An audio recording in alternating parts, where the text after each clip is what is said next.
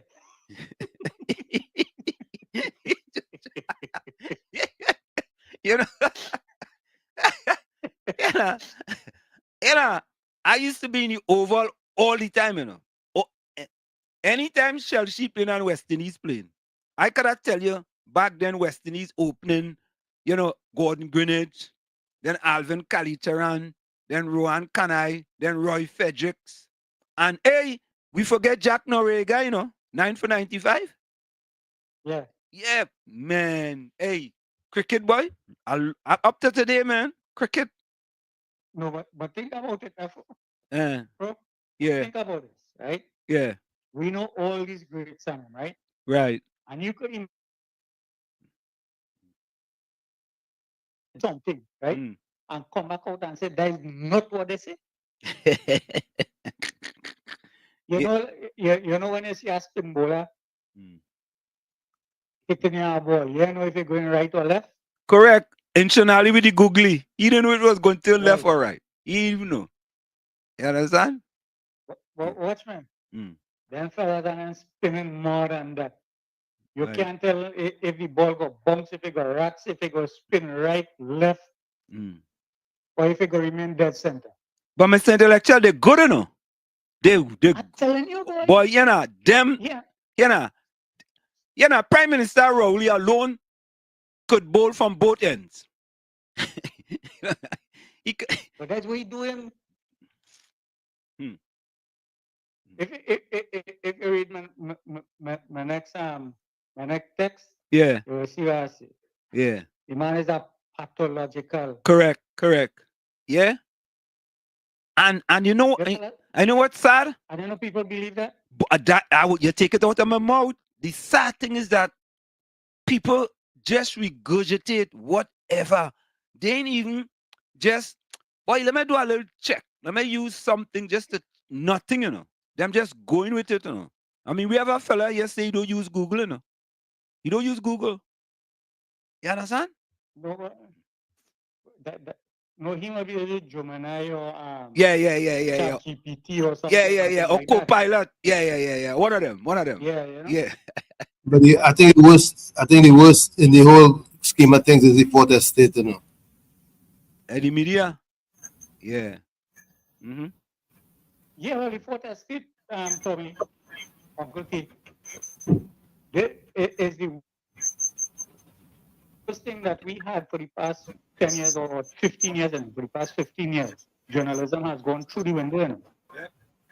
Yep. Correct. Them fellas I'm singing for the supper, boy. Them I had no kind of integrity in them, boy, as journalists.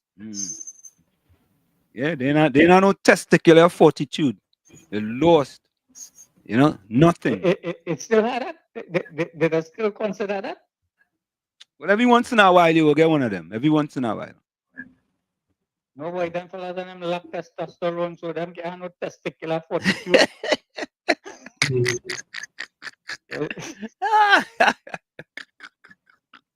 Oh God, it's true, you know, boy. Them, I just say this. Them like invertebrates, you know, boy. They are no spine, boy, and they're like a platypus. They are no stomach. You know. Well, like I said the other day, right? Yeah. If they have neither of those, they have to be a jellyfish. Yeah, they're jellyfish. No joke. Oh God, boy. Either a jellyfish or amoeba. Yeah, no spine or no stomach. No spine, no stomach. None. And they just swallow whatever they not they swallow the gulp. You know. Or they engulf. And you're being whatever generous. Presented to them. You're being generous. You understand? They just lick anything fall on the ground. They'll try to lick that up too, boy. They ain't easy, you know. Well, let me just say something, bro. Yeah. Right? When I see those things happen, it's because you know how people were educated, what they were led to believe, right? The intellectual value, the spiritual value, the social value, how they were inculcated into them. They have no choice but to submit themselves to these kind of vagaries. You understand? It's sad. It's sad. Yep. That people had a thing for them. And they had to just regurgitate. Whatever it they is. never they were never made thinkers, they were made how do I call them? Followers. So if the leader says so, it's so. That's why I cannot support people who don't have how do I call it? Backbone. Think for themselves. And there are no backbone. They can't think for themselves. Yeah. And I they're not free thinkers. I just call them house slaves. Yep. They get something and they feel good about themselves and then feel they reach. Yeah. You understand? People don't understand that things, little things like those handouts and that kind of thing could never make a man happy, you know. What makes a man happy is the ability to think and to be free from bondage. Money and all this kind of thing don't make men free, you know. Nah.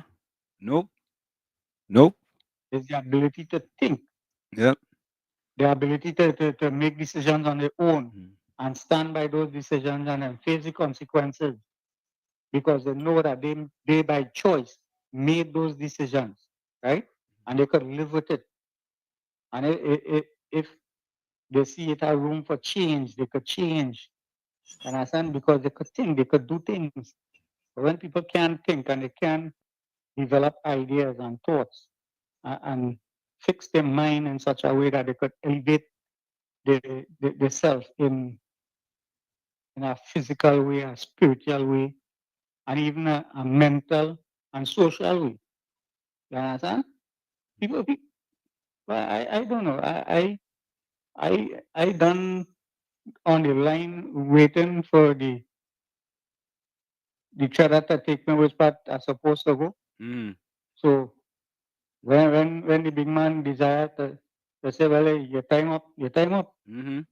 But when that time come, I could well say that I had enjoyed life.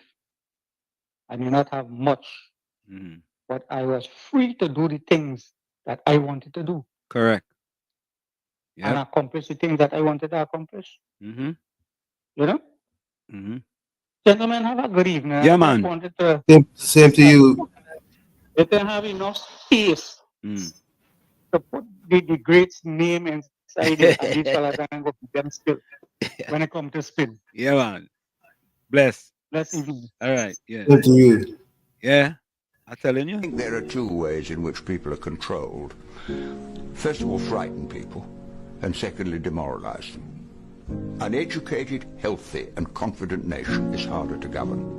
And I think there's an element in the thinking of some people. We don't want people to be educated, healthy and confident because they would get out of control. The top 1% of the world's population own 80% of the world's wealth. It's incredible that people put up with it, but they're poor, they're demoralized, they're frightened, and therefore they think perhaps the safest thing to do is take orders and hope for the best. When they want to stop all this humiliation, I can't take that. Wake up in the morning, more frustration, I can't take that. No, ain't taking that soon, ain't taking that. Ain't taking that soon, ain't taking that. You know, let me go back to the chat here quickly, Tommy.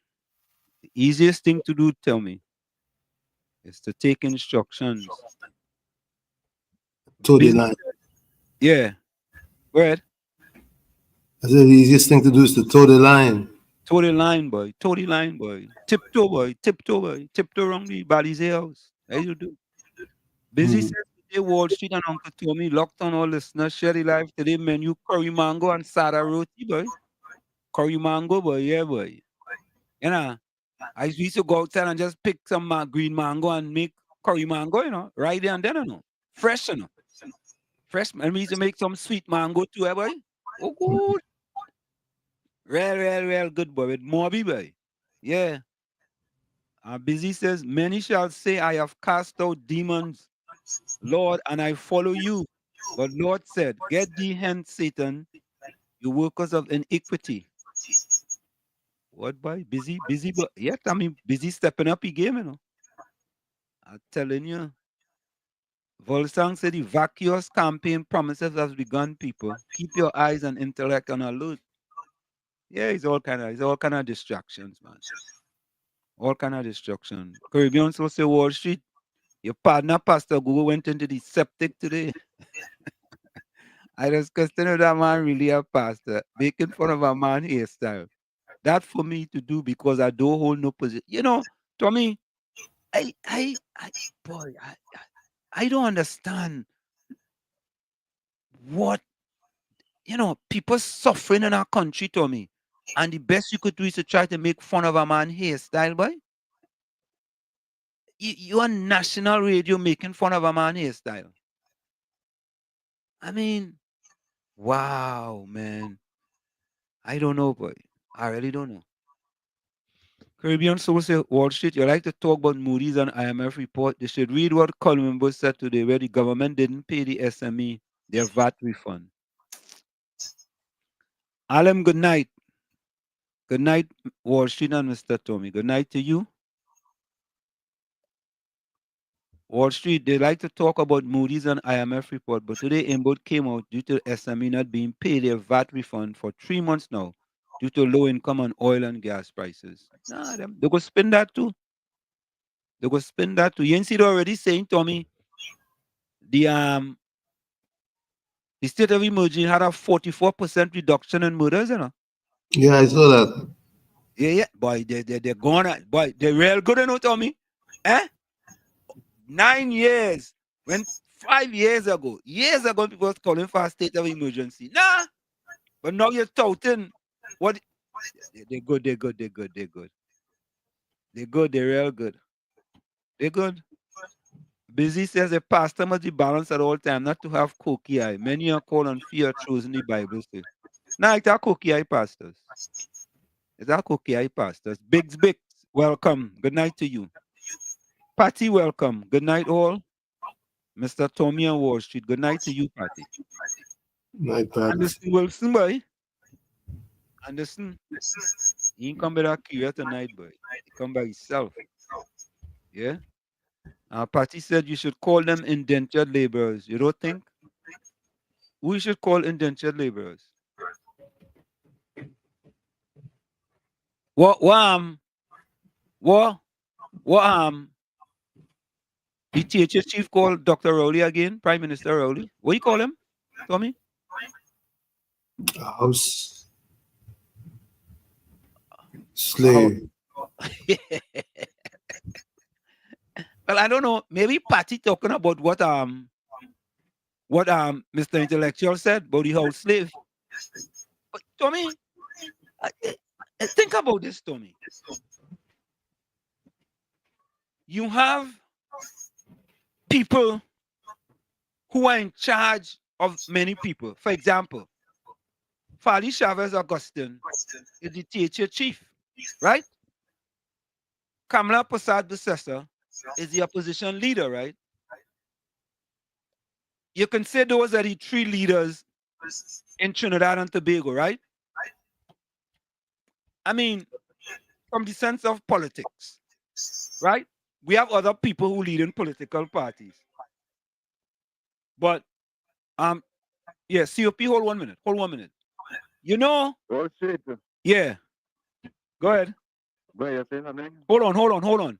So you know, Tommy, the names they have called Prime Minister Rowley, they all coincide with each other, you know.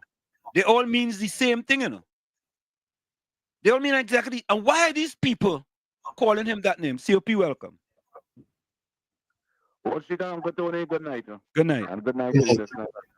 Yeah. KFC, good night, and to the whole of the Beatum crew and the firm. Good night. Let me say good night to Patricia Reed and Caribbean Soul and them fighters on them. Good night, brother. Yeah. It's amazing to see a pastor. So they say, a PLM pastor criticizing people here. It's amazing. We're here watching Faris Awari here, looking like Celine Dion. We're watching that. They're keeping a blind eye towards them things. When last you see Faris Awari here, Professor Wall Street? You know, Celine Dion? Yeah, COP, listen to this. When I see that man start commenting on that, I ask myself, but he must be run out of things to talk about. Shame. He can motivate the young people them. He can read a little scripture. He can pray for the country, but don't pray for the country. Don't pray at all. But he can try to mobilize and enhance, encourage the children them to come away from crime, learn to read every day. And pastors just do them thing. You know that fella don't do nothing like that. Nothing like that. I want to know the church that them fellas them be preaching on Sunday, and I want to go to that church and they when them fellas them preaching. Just to listen what they're saying. I would not be rude, I wouldn't be disrespectful, but I will listen to see what them is really be telling the congregation. But Wall Street, you know, I'm listening to we future Prime Minister Stuart Young will be Prime Minister for a few months. You know, he's telling the population that they want to work with the youths. It's time for people for harsh conversation we had to put that aside and come together in a peaceful way. Let me work with the youth and them. 9 years under Dr. Rowley, the youth and them struggle the most up to now. The survival instinct kicking, people children robbing, thieving from groceries and all kind of thing. And now he understand, well, look, the youth and them need assistance and help. Yeah? We trying to do make Dr. Rowley look bad. So what Dr. Rowley was doing all the time, see what you eh? What Dr. Rowley was doing for 9 years, going in 10 years. Because I listening to Ole now. It's showing me when I listening to Ole now, it show me that Ole do nothing. Ole showing Ole said that Ole do nothing for the population for 10 years. And now Ole you telling you feel the youth and them stupid? Eh? They don't want to have nothing to do with the PNM again. Nothing. I see the government giving out pan people, taking with taxpayers' money, and giving out pan players who don't get sponsored and all kind of thing. Dr. Raul didn't ask me to take my money and to give out like that. Why is we have children hungry in the country, people sick in the hospital can't get a tablet and thing? Why them pan people and them can raise their own fund and go to business? Look Petrotrin. Petrotrin is the sponsor pan and thing. Why they don't go buy Paria fuel now and ask her? Or Heritage and ask her? Why taxpayers' money had to be jumping up in all these things? We have $150-something million to give for pan. Why is the city of Port of Spain don't even have water and schools rotting down? You spend all that money behind that? Without consultation, without even asking the citizens of this country, can we take $100-something million and put it towards Carnival? That's fair. Look, they're now confirming this new virus, what I say now in China, it's something, a PV or some kind of thing. Yeah, they say we have 34 cases now in Trinidad. Yep. 34 cases now in Trinidad. They say it's causing havoc all over the world. 34 cases now in Trinidad. So when we open up this carnival on the SOE, and all these foreigners and them come now over here, what if we're getting them over here for? To spread it? And then we can't have a good election? But they're telling we to be responsible. Why all of them be responsible and save we $150-something million and postpone carnival and keep away that virus from Trinidad? When Kamala was born in Parliament and telling earlier, look, the COVID over here, we have a talk about the House Speaker say, no, that's not a matter of importance. Today they're proud to say, well, look, we control COVID. We control COVID. We had the most amount of death in the Western Hemisphere for COVID, and we control that. Wall Street, and Uncle Tony, listeners all over the world. Good night. Good night. Tommy, let me finish with the chat. I want to see if I could get David Naked. Good night. Tommy Muhammad says, good night, Mr. Ansem and Uncle Tommy and all listeners.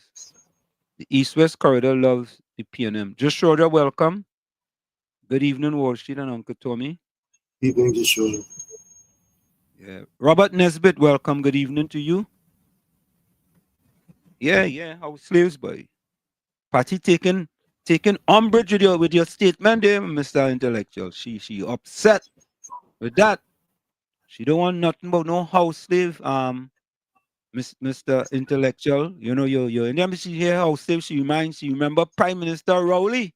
That's the first thing come to her mind, boy. Oh boy.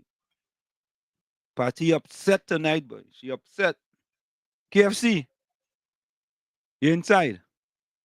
What's up, man? What's happening? Hey, man. That's a good night to Tunji and the Sin and your crew, the Choo Warriors. But Mr. Washit, I take you tonight. Okay. The Pampers wasn't getting sponsors for the last 9 years. All on us, getting sponsors. Yeah. Election gimmick. Election coming. You know what I mean? And the next Prime Minister he making the Chinese man. You see, pray for the youth and them. Mr. Washington, what do you do? Monday gone there? What do you do? Port of Spain, South Scotland constituency. 9 years they suffer the plan down. They ain't give them nothing. To pack up 2 maxi. But I said a young youth to go get them to grab the bank collect your picard. Wrong Wednesday. Yes. That one the plan is West Corridor. That will reserve down there. You are picard and CPEP down St. James thing. And then them is youth to know for the school and things. So I didn't sell maxi and them to go and learn a trade. And do something, give them proper jobs. Because election time they give them your happy. Yeah, you gotta keep them. You gotta keep them poor. You gotta keep them poor and disadvantaged. You understand? I want to make it sad, man. That your happy money is so small. That's what I'm telling you. And I work 2 weeks and wait 2 weeks and I would have a holiday. Yep. In that fortnight day again for something that was very small. So the watching it playing is just has nothing then. Yeah. There's a voting bank, Give them a little scrums and they're good to go, Yeah. And I forgot the 9 years of separation and I go back and vote and they love me. Yeah. See, they give you a food. But Mr. Wash everything with the cut now. Food can, disability grant, all them grant. You go and you go back and get it rapid now, you know. Oh, you mean everything coming back, boy? I meet a young lady. She said she applied for my constituency by Scotland. She wanted to get MTS. She when you go in there, she getting turned down. No, she went up as the prime minister in making. You know, she gonna be and she get you. Must get you. I still get election time. That's still getting our election come forth. That's do the right thing. Vote them out. Vote them out. Now. Yeah, vote them out. All of them. They can't fool me, you know. I burn them out the right tree. I burn them out in the church, in the maxi. But one more thing, you see that evil, wicked pastor, today, I call him to give my boy the strength forward now. Yeah. He ain't taking my calls. He make 3 p.m. call. He make Bacteria call, Jenny, long, and Mr. Chance. And the program done there. Yeah, I you know, they'll do the thing. You know? But I want to learn the board, man, and control the board and take it call. Because you have people want to call and certain people cause they're not taking the call, they're screaming the call. I see have an interview this, so I look to understand silently. Yeah, man, bless. Suffering silently and making a move. Bless. Yeah. Wall Street, the report on the fire come out. They said water was not a problem, but they said the water was low. You could believe them? No. Can't believe anything they tell you. Wall Street, what happened with the barge that spill oil into Tobago? Where is the report on that from Stuart? And up to now, nobody knows who's the owner of that barge. You go get that? You go get that next year. Don't worry yourself. So 9 years gone, did they work with the youth? Nah, they didn't work with the youth. Mr. Florida, welcome back. Welcome back, Mr. Florida. How you going? I good, man. Yeah. Good night, Mr. Ansel. Good night, Mr. Tommy. Good night, all the callers, all the texters. That's Yeah. Glad to see your family well and healthy. But Mr. Ansel, I went to Trinidad for holidays, right? And let me tell you what happened to me. When I reached there, I get sick. You get sick? When I go to, I get the flu. I got 3 days later, I started cough and all that. Okay. And then when I want to get something to eat now, I buy some goat, I crack my teeth, I go and pull out my teeth. And then I go in the beach in Maracas, and I get to go, the wave knocking over a few times. What a holiday. But Mr. Hansden, on that seriousness, you know, when I went to Trinidad, you know, Trinidad is not the same again, you know. Mr. Hansden, let me explain to you what's going on, Mr. Tommy. 80% of the people in Trinidad is ABC for yourself now. You love going, you know. The slightest thing triggered up anybody, you know. They go to full gas and they park up bad, they do this. They don't have the love of a Caribbean country again. Like when you go to visit other countries and you know the love the people have, they do have a love again. And I was been listening to everybody saying the young people ready to make a choice and a vote. But Mr. Hansen, since I've been there in Trinidad, right, for over 2 weeks, people from the age of 30 to about 22, they outside as normal. And if you ask them what's going on in the country, some of them have no idea. Because so who had the little jobs and things, doing the little jobs and things, and doing everything. But so when they say the young people are ready, that is why when they have a protest and things, we see elders outside. Yeah. And the roads, Mr. Hansen, I can't go nowhere. I went Mayaro, I went Talparo, I went a few places, and I feel I was in the jungle. If you see them road and them in flat again, you know, it's like hill, you know. A big hole here, they go all inside of it, in the forest and driving in the grass and all kind of thing, you know. And people accept that in Trinidad, you know. Mr. Florida, you in Copper Lands? And yeah, Mr. And let me tell you, Mr. Tommy, how marvelous I get. Tell us about it. It's the ways now. If you saw them roads, Head like a downhill. Yes. I'm telling you, and you telling me people still voting for this PNM? Well, listen, Mr. Florida, we have a man leave America, go on to Trinidad, and sign back up with the PNM, you know. You understand? He leave this country, you know. You understand? But, you know, them fellas and them boy, that man leave America and telling the people that, you know. Just imagine that. Boy. I feel he take the wrong vaccine for COVID. But Mr. Anselm and Mr. Tommy, oh my word, I can't believe that is my Trinidad I ain't see for so many years. I can't believe what I see. You know what I'm saying? I can all that money pass through Trinidad. I can't even believe that he's in Trinidad. And he loves going, but he loves going. Everybody just edgy and cussing and stopping and this taxi man want to fight this one. It's just chaos, no love again. And they're gonna I want to know if they're gonna vote back this PNM, you know. But Mr. Florida, when you talk about no love, I keep saying this, you know, a fish doesn't rot from the tail. When the fella at the top had no love for the country, and to make it even worse, he have no love for the people that look like him, it is even worse. It's worse. Exactly. He have no love for country, right? And he don't love his people. He love everybody else that don't look like him. What do you expect? Exactly. You know where's the number one word in Trinidad and Trinidad, but me, I went to be go but Trinidad. Survival. By any means necessary. That is the code now. Because to put food on the table, Mr. Anson, I telling you, I went on that grocery day and faced that grocery day. Hell no. I spent more money than what I just spend here in America for the month. I spend the 2 and something weeks. And that is the thing. But Mr. Anselm, people, if people could accept that condition living in Trinidad. I didn't see the whole of Trinidad, yeah? But I see key points.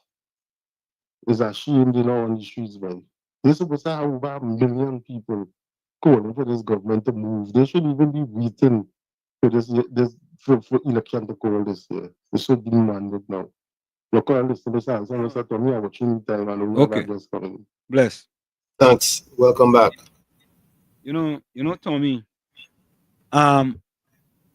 When I made the statement that poor, disadvantaged people suffering, people like, oh God, you like this and the other. You know what I mean?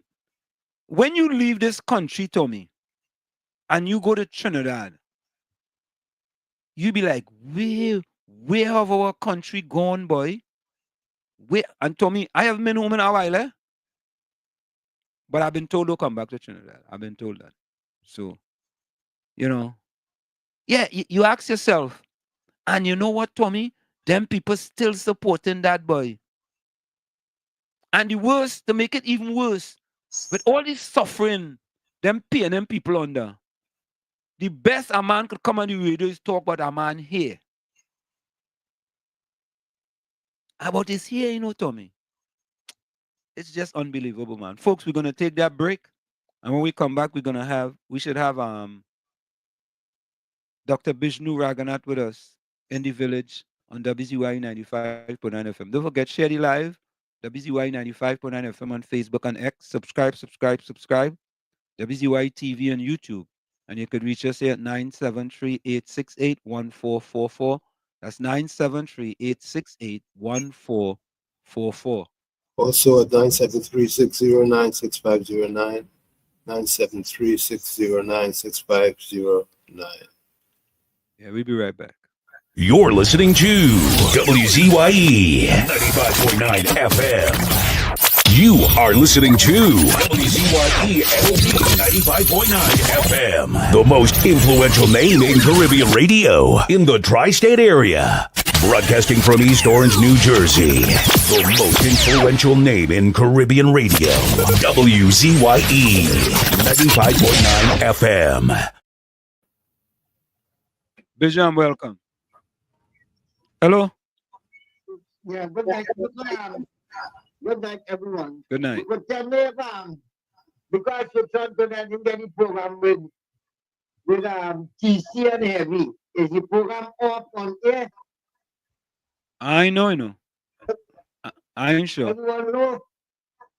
Yeah, we go ask the question. Oh, because if we have a program today, so I wanted PNM take on the program. Okay. Yeah, man. Bless. Yeah.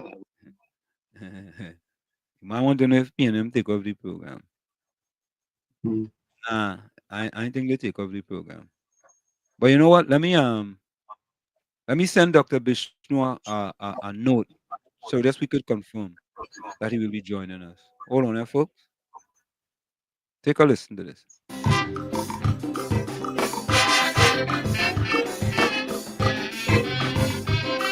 Yeah.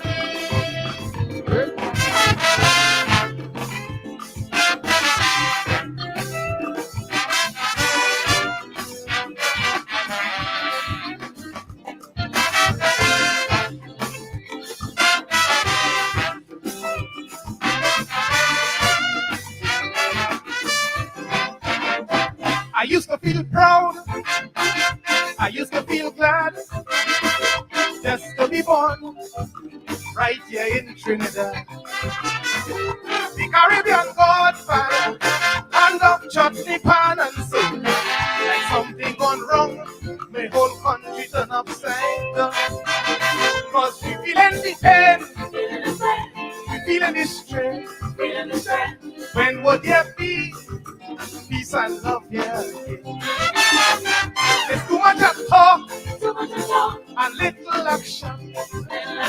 Like we need the master to solve the situation.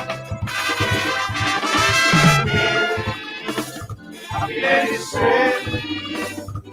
Yes, it's pain. Driving the country insane. Oh.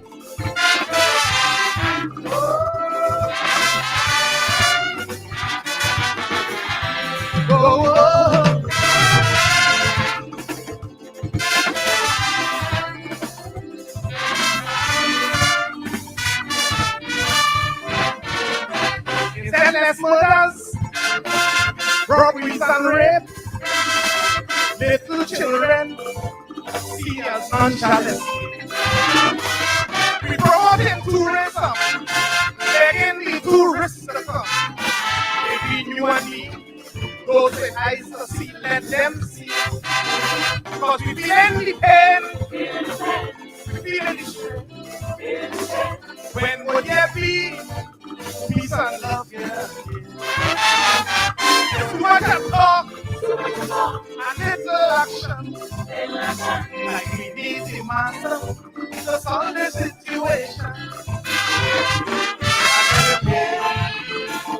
I'm feeling straight. Yes, it's pain. Right in the country, it's pain. Yeah. Oh. Oh,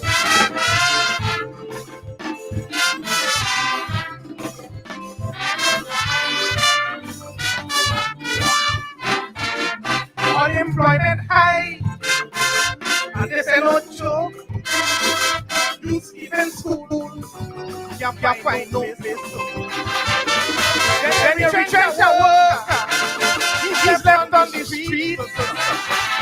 Not only you destroy whole family, but we feeling the pain, feeling the strain. When would there be peace and love?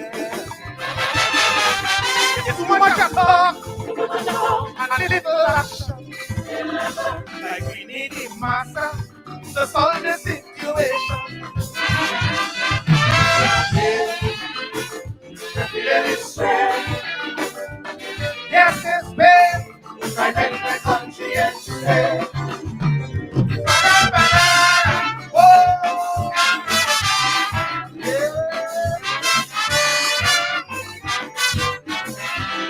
Whoa.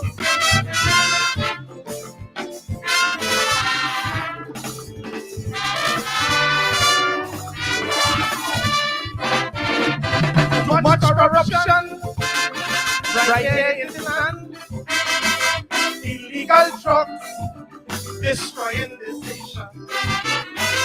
While vagrants and destitutes, they are left on the street alive. It just goes to show we lack concern in Trinidad. But I'm feeling the pain, feeling the strain. When would there be peace and love? It's too much talk, and little action. Like we need the master to solve this situation. Sing the song. If it any strength, yes, there's pain. Like in the country and say. Thank you, ladies and gentlemen.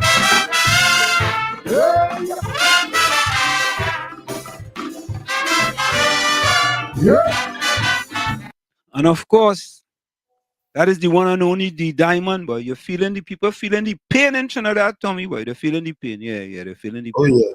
Oh yeah. Yeah, they have to be feeling the pain. Yeah. They're feeling the Well, pain. Mr. Florida just did feel some pain. Yeah, you gotta feel some pain. Let's bring in our guests. Let's bring in our guests. Political analyst, plus scientist, Dr. Bishnu Ragoonath. Dr. Ragoonath, how are you doing? I'm doing well, thank you. It's always nice to be well. You know, I wanted it to be splendiferous, though, you know, rather than just well. Yeah, in this country, if you're well, you're good. So the well, you know, and that song there by D Diamond is a song from way back when, and at that point in time, you was talk about they feeling the pain. Do you think people really feeling the pain today in Trinidad and Tobago, Dr. Ragoonath? Definitely, everybody is feeling the pain. There's the pain. I mean, apart from the trauma, the mental trauma that people are experiencing, based on the high levels of crime and whatever else, there's the economic pain that they are feeling. People can't buy the groceries that they would normally buy. They buy only what they need. They can't, and those are the kinds of things that you have to worry about. People are concerned about what does the future hold. You know how many people are out of jobs, and you know what? You know, it's been interesting that our population has grown, but our labor force has dropped by about 50 or 60,000 people. So once the number and the labor force has dropped, we have full employment. But that full employment is only because you are using a smaller number of people saying that these are the people in the labor force today. So where are the other people? You know, Dr. Ragoonath, I just want to ask you this question. I've been trying to find out this, right? Can you help me get in 3 innovative things that have been done by the government over the last 10 years? Just 3 innovative things off the top of your head, if you know. Why are you asking me hard questions? Why are you asking me hard questions? I'm sure if I ask my students that, you will tell me, Doc, you're giving us an exam that we can't pass.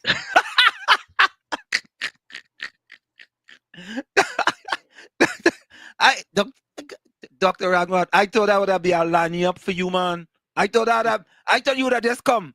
You'd have simple like that. You use the word innovative, you know. I mean, they have been doing things. Whether any of those things have been innovative or not is a whole different question. And more importantly, what they have been doing is whether or not they have been doing it the way that they should have been doing it. I mean, probably the most innovative thing they did is call us the emergency.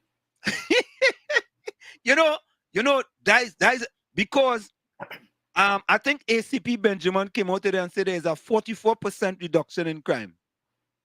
So, but no, that can't be innovative because it has been done before. So no, that can't pass. No. The mere fact that you call a state emergency, that has been innovative for them. Okay, all right. They're going to the bottom of the barrel to get something. But Dr. Ragoonath, didn't you think that the state of emergency was a good thing at that point in time, even though it was much later than it really should have been called? You think it's a good thing, though? No, I agree. I mean, we needed a state of emergency a long time ago. I mean, I supported that the call for a state of emergency from the time 2022 when our murder rate crossed 600. Yeah. We needed to put in place mechanisms then and there to make sure that we get the high power rifles off the street. Well, what did our prime minister and our government do? They say we go in and hold a regional symposium to talk about crime. Yeah. But after that regional symposium to talk about crime, and they come up with crime is a public health issue. Yeah. All right. But the point about it is, after that symposium, did they implement any mechanisms that coming out of that symposium as to what could have solved or deal with the crime situation? No.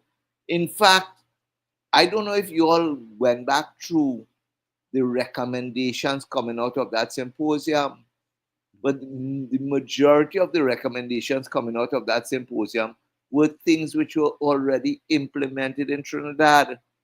So, for instance, having assault rifles and things, that was already law. We're not supposed to have them. And you hear the latest joke about the SOE regulations, where they're telling you tells you it is the punitive measures associated with having an illegal gun or weapon under the SOE is lighter than if you go under the regular law. Really? Yes. Wow. Man. So, I mean, a magistrate, or was it a magistrate, actually told the police, why all the charges, man, under this SOE when all they could have charged him under the regular law, and the sentence could be harsher. And that happened when? Yesterday, I think it was, or on Friday. You know, it's interesting. Every day in Trinidad and Tobago seemed to be something different. And I think many people don't want to give Prime Minister Rowley credit for being astute in shifting the goalposts. You know, he's very good at shifting the goalposts. For example, when the state of emergency came in, that was the talk of the day.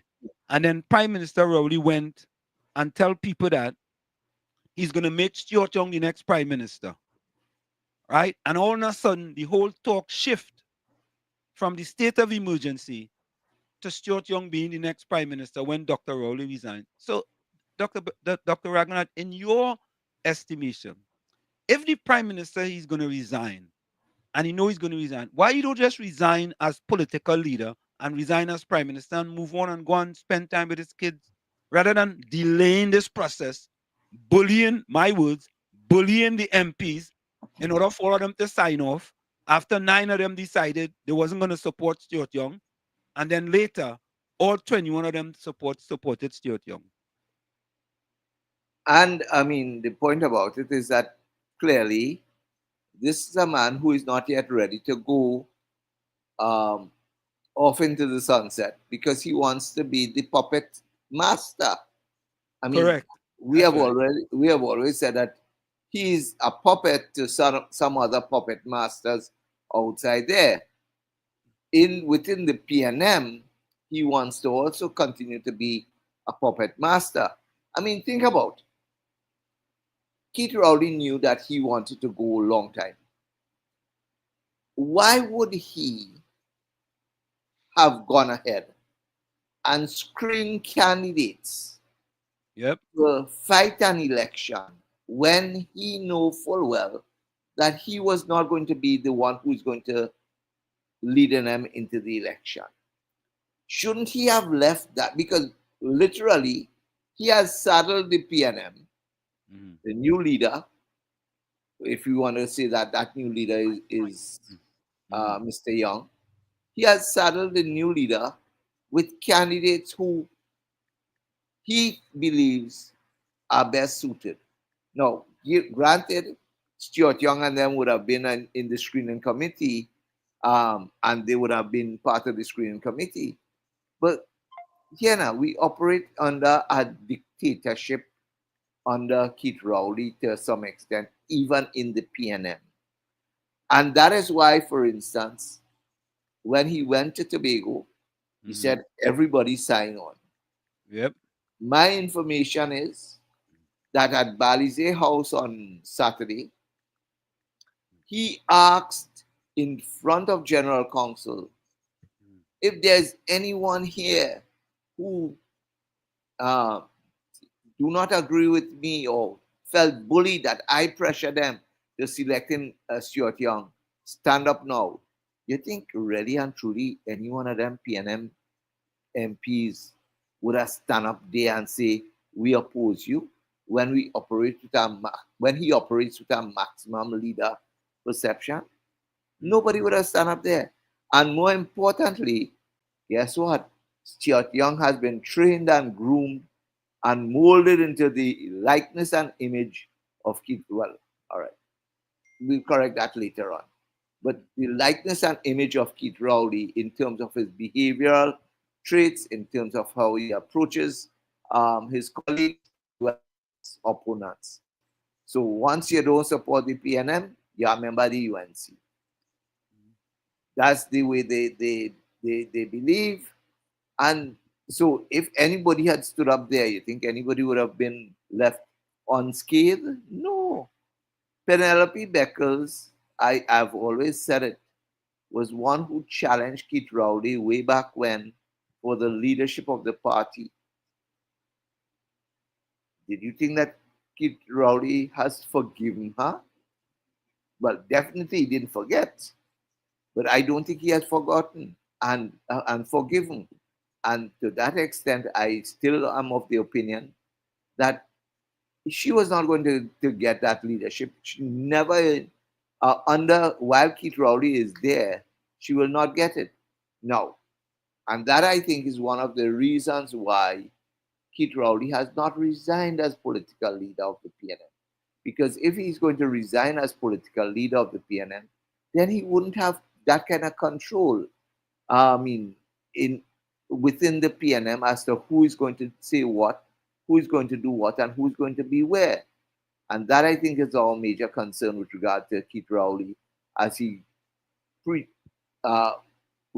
promotes the idea that he's riding off into the sunset. He ain't riding off into the sunset, not until he can leave the PNM in the hands that he wants to leave it in. The challenge, however, with the PNM is that Keith Rowley, at least the PNM is of the belief, and which they should really believe, that they could win the election. However, if they put Stuart Young there and Stuart Young leads the party into an election and loses the general election, do you really think the party is going to give Stuart Young a second chance to continue as leader of the party? Or will they call for a special convention shortly thereafter to make sure that the PNM gets to select the leader to elect the PNM membership gets to elect the leader that they want rather than to have the leader that was selected for them by Keith Rowley. So Dr. Ragoonath, what I hear you saying is that maybe you are inferring that Prime Minister Rowley will step down as Prime Minister, but we are going to go into another election with Prime Minister Rowley as the political leader of the PNM. That's the impression I'm gathering at this point in time. He does, and that is why, think about it. He announced on a Friday, I am stepping down as Prime Minister.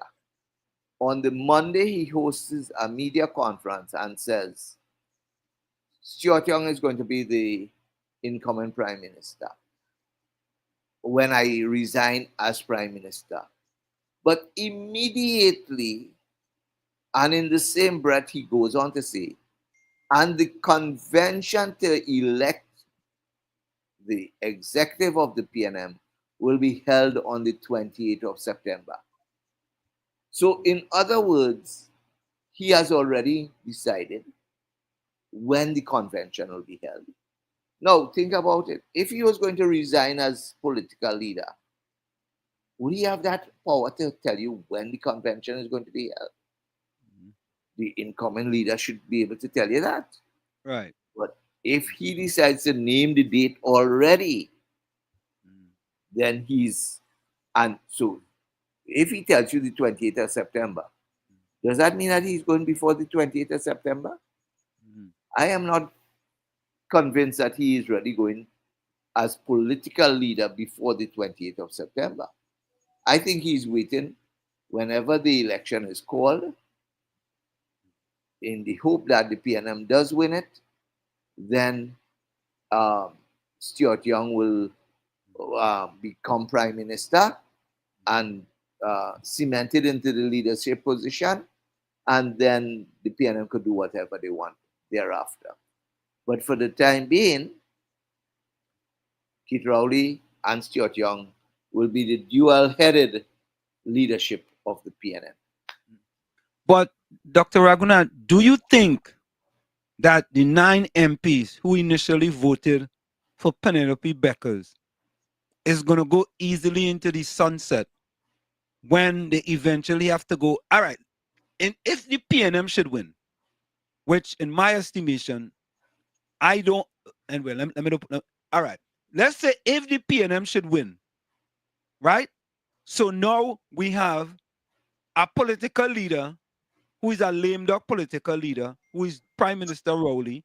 He doesn't want to be Prime Minister anymore, right? Now, could that be the strategy of the 9 dissidents waiting to see what happens? When they go to Parliament now, they don't vote for Stuart Young to be the Prime Minister? Because if he has the majority of the votes, remember, then he will be the Prime Minister, right? But he has to be political leader. Well, again, he doesn't have to be political leader. It is who the president believes commands the majority. But doesn't 71, 76, 1A and B says the political leader who commands the majority? And if that doesn't happen, then it goes over to B, 76, 1B, where it now is the whole parliament. No, well, exactly. But you see, the idea here is simply one. If we go into an election, do we see the PNM winning more than 22 seats at all? I can't see it happening, right? In fact, right now, to be honest with you, I am down to the PNM winning 20 seats. That's what you're down to? That's what it's down to. That's so you took away 2 seats from the Tobago? Yes. Okay. Okay. So right now I see them commanding 20 seats, right? I don't believe that the PNM has done sufficient work in Tobago to retain those 2 seats. Mind you, as at this point in time, that could change depending on who the candidates to the TPP is in Tobago, but we'll wait and see how that plays out as we go forward. For the time being, however, I am saying that the PNM has 20 seats. They don't have government. If, however, they manage to pick up an extra seat in Trinidad, which is possible, they could pick up the Tableland seat, or they could go into Sawa Barataria. So they could pick up one of those 2 seats. Yes, I know it's possible. So let's just assume that they pick up 1 or 2 of those seats. That brings them to 21 or 22. Clearly, the PNM as a party is going to now go to the president and say, this is what we want. Now, let me go back in history. what post does Stuart Young currently hold in the And the PNM? party? Chairman. Chairman. The chairman has the power. Go back to 1981. Eric Williams dies in office. Who told who told Ellis Clark to appoint George Chambers? Francis Privat, the chairman of the party. In fact, my information is, and I'm telling you, this is from the sources that I know who were people who went to the president's house that night. In fact, I mean, I would probably even say that Alimuddin Muhammad apparently accompanied his father, Kamaluddin Muhammad, to the president's house. When they got there, the two persons talking to the president was Francis Privat and John Donaldson. Right. I don't know what position John Donaldson had, but I know Francis Privat was chairman of the party. And Privat was the one who insisted that we had to go with a George Chambers, not Kamaluddin Muhammad, not Errol Mahabir. Mind you, that decision was made even before Kamaluddin Muhammad and Errol Mahabir reached President's house. And the reason I'm telling you that is because whereas Errol Mahabir and Kamaluddin Muhammad were called to President's house and told to come to President's house immediately from wherever they were, George Chambers had police escort bringing him into President's house as opposed to Kamaluddin Muhammad and Errol Mahabir. So they had already sent police escort to George Chambers' home to accompany him into President's house. The chairman of the party has the power. You said it earlier, Rowley is an astute politician. And I 100% agree with you. You really think that this whole process that we went through here within the last 2 weeks or so was only done within the last 2 weeks? No, that was planned. That was planned. This started long time ago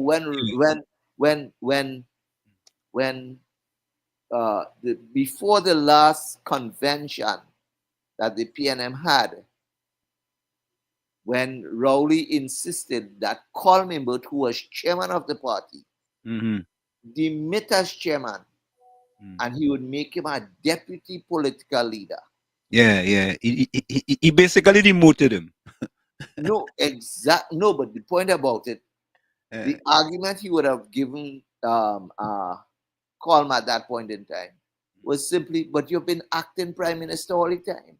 So you could be the deputy political leader. So once I go, you will acting prime minister. You will fill. Soon as he made him deputy political leader, the next time Rowley leaving the country, guess who is going to be acting prime minister? The new chairman. Yeah.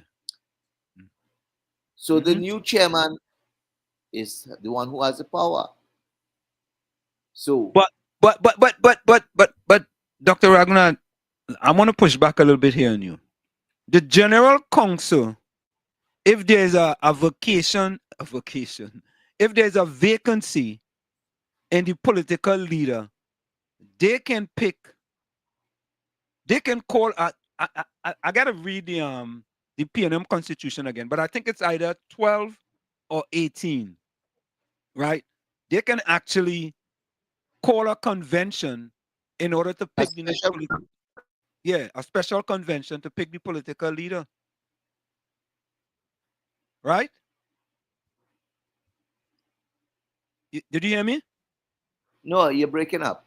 Okay, yeah, you went out a little bit.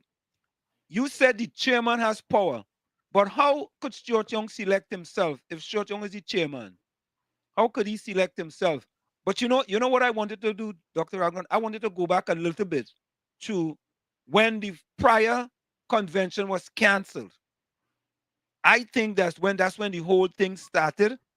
But I think you have a valid point when they removed Columbus and Stuart Young came on the ticket to run as chairman. But I also think that when they canceled the last convention too, was a part of the prime minister's strategy as well as he go forward to mash up this whole thing. Because in Well, go ahead. Sorry. No, I totally agree with you. I totally agree with you that the prime minister and the chairman were the two people who decided to cancel the convention. Correct. When they went to general council and Jennifer Baptiste Primus raised the issue as to how can they cancel. Then it was only after that Foster Cummins, as General Secretary, came out and said, we didn't cancel, we postponed. So we moved from cancel to postpone. But postpone doesn't give a timeline either. And then we hear in January, Keith Rowley coming out and saying, we don't have it is the tradition of the PNM not to have a convention in an election year. So clearly, we are having no convention until after the general elections. That was the plan. So from the time they canceled and then moved from cancel to postponement, and they came into 2025, there's no election to be held. But Dr. Raghunath, I don't think that the General Council is sitting idly by and watching the Prime Minister hoist Stuart Young on the PNM supporters. I think there is more to come in the future because Dr. Rowley kind of messed up. And as you stated, if Stuart Young should lose this election, his political career is done. Absolutely done. Do you agree with that? I agree with that. He might, the party may keep him on, but they will not keep him on as political leader. Right.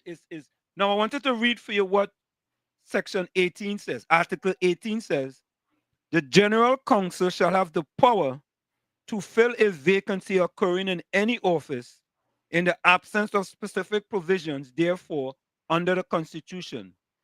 Where a vacancy occurs in the office of the political leader, such vacancy shall be filled within 6 months of its occurrence at a special or annual convention. Right? So, really and truly, if an election is called, right, and the I doesn't like to say the PNM should win, you know. I've been honest with you, Dr. Raghunath, because I want them sitting on the bench for the next 10 years. I have to be honest. I just have difficulty saying that. No, he's a political analyst, and you have to give your fair assessment of the political landscape. But all right, let me take God out of your thoughts, and the PNM should win. All right, my words, not yours. And Stuart Young is the Prime Minister elect or select, Prime Minister select. Does now and Prime Minister Rowley steps down as political leader. Don't they have to call a convention now in order to hold an election for political leader? Okay. So again, I like to do things historically. Right. Eric Williams died in 1981. Okay. George Chambers was immediately named Prime Minister. Okay. George Chambers, well, of course, there was a vacancy. The vacancy had to be filled for political leader. Once George Chambers took the party into an election and won the election, the party could not or will not have taken the position that they will have a separate political leader when one of their members is the prime minister. So immediately, George Chambers was elected political leader. Jump to 1986. 1986, George Chambers is political leader, prime minister, went into an election, lost the election. Well, he lost his seat. He immediately resigned as political leader. Patrick Manning was named opposition leader. In that case, there were only 3 members. Who were the 3 members? Muriel Davidson McDonough, Morris Marshall, Patrick Manning. Right. Muriel was the longest serving, most experienced politician that they had. But for whatever reason, the party decided to give Patrick Manning, who, mind you, could have lost that election had the NER gone for a recount in San Fernando East. I can't remember the name of the candidate at that point in time, but they didn't go for the recount. And Patrick Manning slipped into Parliament, and then the party selected Patrick Manning as the opposition leader. And thereafter, he's holding the position as opposition leader. They made him, the party then went to the convention and elected him political leader. Jump to 2010. Patrick Manning, political leader, resigns after losing an election. Immediately on his resignation, Rowley was appointed interim political leader, was named opposition leader, and as opposition leader was cemented in the position as political leader. So the party will not go against the tradition of having whoever is the highest office holder in the national scheme of things to be their political leader. That has been the tradition. So should Stuart Young lead the party into an election and lose the election, he will not be prime minister. He will be opposition leader. No, this is where... No, but wait. But Dr. Ragnar, how could he be opposition leader if he doesn't run? If he loses the election, how could he be opposition leader? Because Dr. Rowley is still the political leader. No, but he will be... I mean, I am certain whenever... But Dr. Rowley will not be in Parliament either. No, I understand that. But isn't it now that it will be a vacancy in the PNM? Because if Dr. Rowley step aside, it will be a vacancy. And then the General Council will step in now to call a special convention to select a political leader. Right. Because I don't see how, if Stuart Young loses as the selected prime minister, that he will now be appointed the political leader. No. He will. Chances are it depends. All depends on when Rowley resigns. Will Rowley resign as political leader? Let's put it like this. You see, I have to work backwards. Okay. When I say work backwards, the election must be held in Trinidad and Tobago before the middle of September. Correct. There's no question about it. Right. The election must be held. Now, yes, the Constitution tells us up until the 28th of November. But the Constitution also tells us that the budget must be approved by the end of October. For the budget to be approved by the end of October, a parliament must be sitting in the month of October. For a parliament to be sitting in the month of October, you need to have an election at least by the middle of September. Yeah. So take that as your point of departure. Mm. If Keith Rowley does not resign as political leader and resigns on the 28th of September as he proposes, that's when we'll have the convention. All right? He will remain political leader. Once he resigns as political leader, then the party is going to have to name an interim political leader until such time, the general council that is, will have to name an interim political leader until such time as the party convenes that convention, which could be convened anytime 6 months after the date of that resignation. Right? So they have that 6 months breathing space. So that is, but they have to appoint an interim political leader. I am saying that it would not be Stuart Young if he loses. Well, that would be the party's decision. I am not a member of the party. I can't speak for the party. But in your estimation, doing that as a political analyst, do you think if the scenario just stayed there, that they will appoint Stuart Young as the political leader? Again, it would depend on when Rowley resigns. If he fights the election, loses the election, and Rowley is still political leader, then the party will definitely not want Stuart Young as their political leader. Okay? But again, that will all be dependent upon the timing of Rowley's resignation. And that he alone knows that. He alone knows the answer to that question. No, we kind of, it is kind of hard. By the way, there is nothing in the PNM convention that says they cannot have an internal election for political leader during the same year as a general election. There's nothing in the PNM constitution that says that. They may put that out there, Prime Minister may put that out there, but I have gone through the PNM constitution, and somebody could correct me if I'm wrong. I have the PNM constitution in front of me.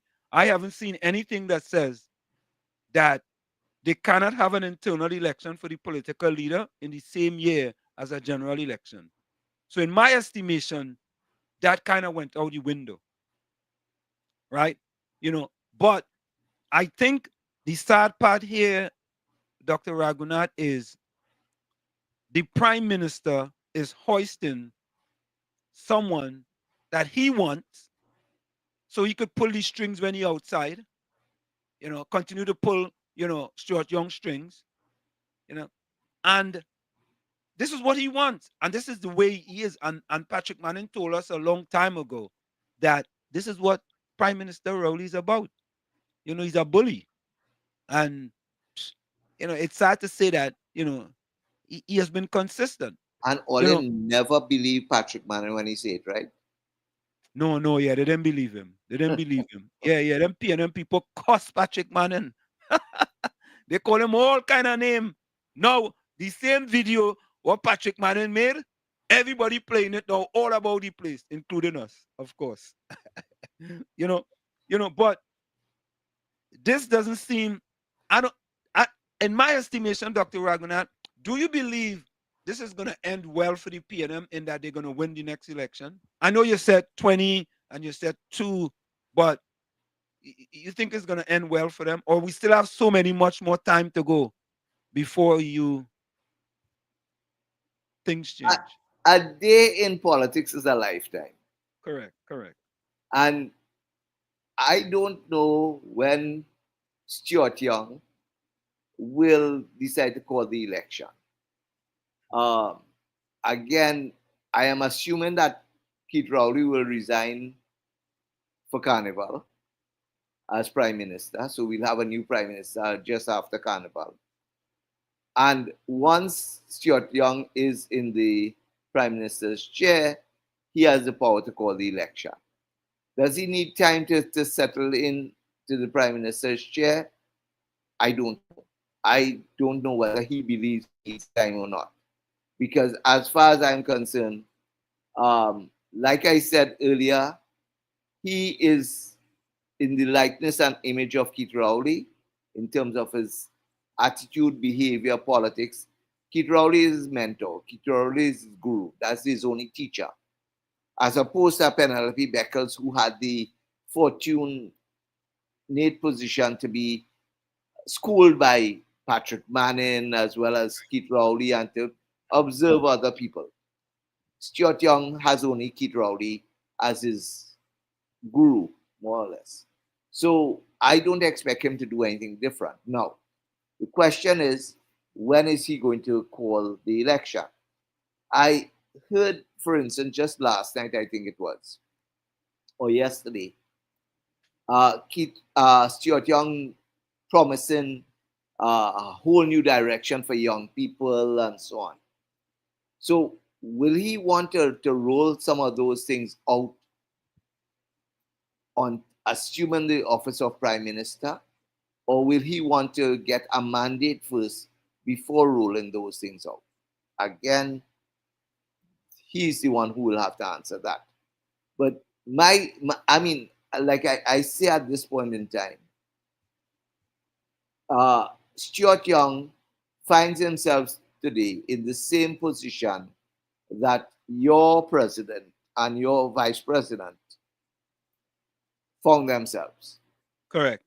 Correct. Kamala Harris could not shake the fact that just, she was at Biden's side for the last 4 years. Correct. And she could not shake the fact that the policies implemented by that administration were hers. Stuart Young will not be able to shake those policies. So based on what I heard him say yesterday, in terms of he wants to roll out a whole new package of things for young people and so on. Whether or not he's going to roll those things out, whether he thinks that he needs to roll some things out even before the election, we'll really have to wait and see. Or whether he'll wait until, or put all of that in a manifesto, which we know that after they win the election, they will not even bother to go back to. But the point about it, I think he has to look at what he's going to do and when he's going to call an election. In my estimation, I am thinking that if he takes office in March, he would probably be looking to call an election either in May or June or even in July. But the point about it is simply one, because he needs time to settle in and to say, this is what I am going to be doing. And this is what I hope the country will buy into. His talk about uniting the country, that falls flat to me because he carries a lot of baggage with him, which shows not really being a unifier, but rather being a divider. I mean, his hot mic issue most recently was one of those things that would have emphasized that. But the point about it is that I think his biggest challenge as he takes over as Prime Minister would be, first of all, to unite the PNM.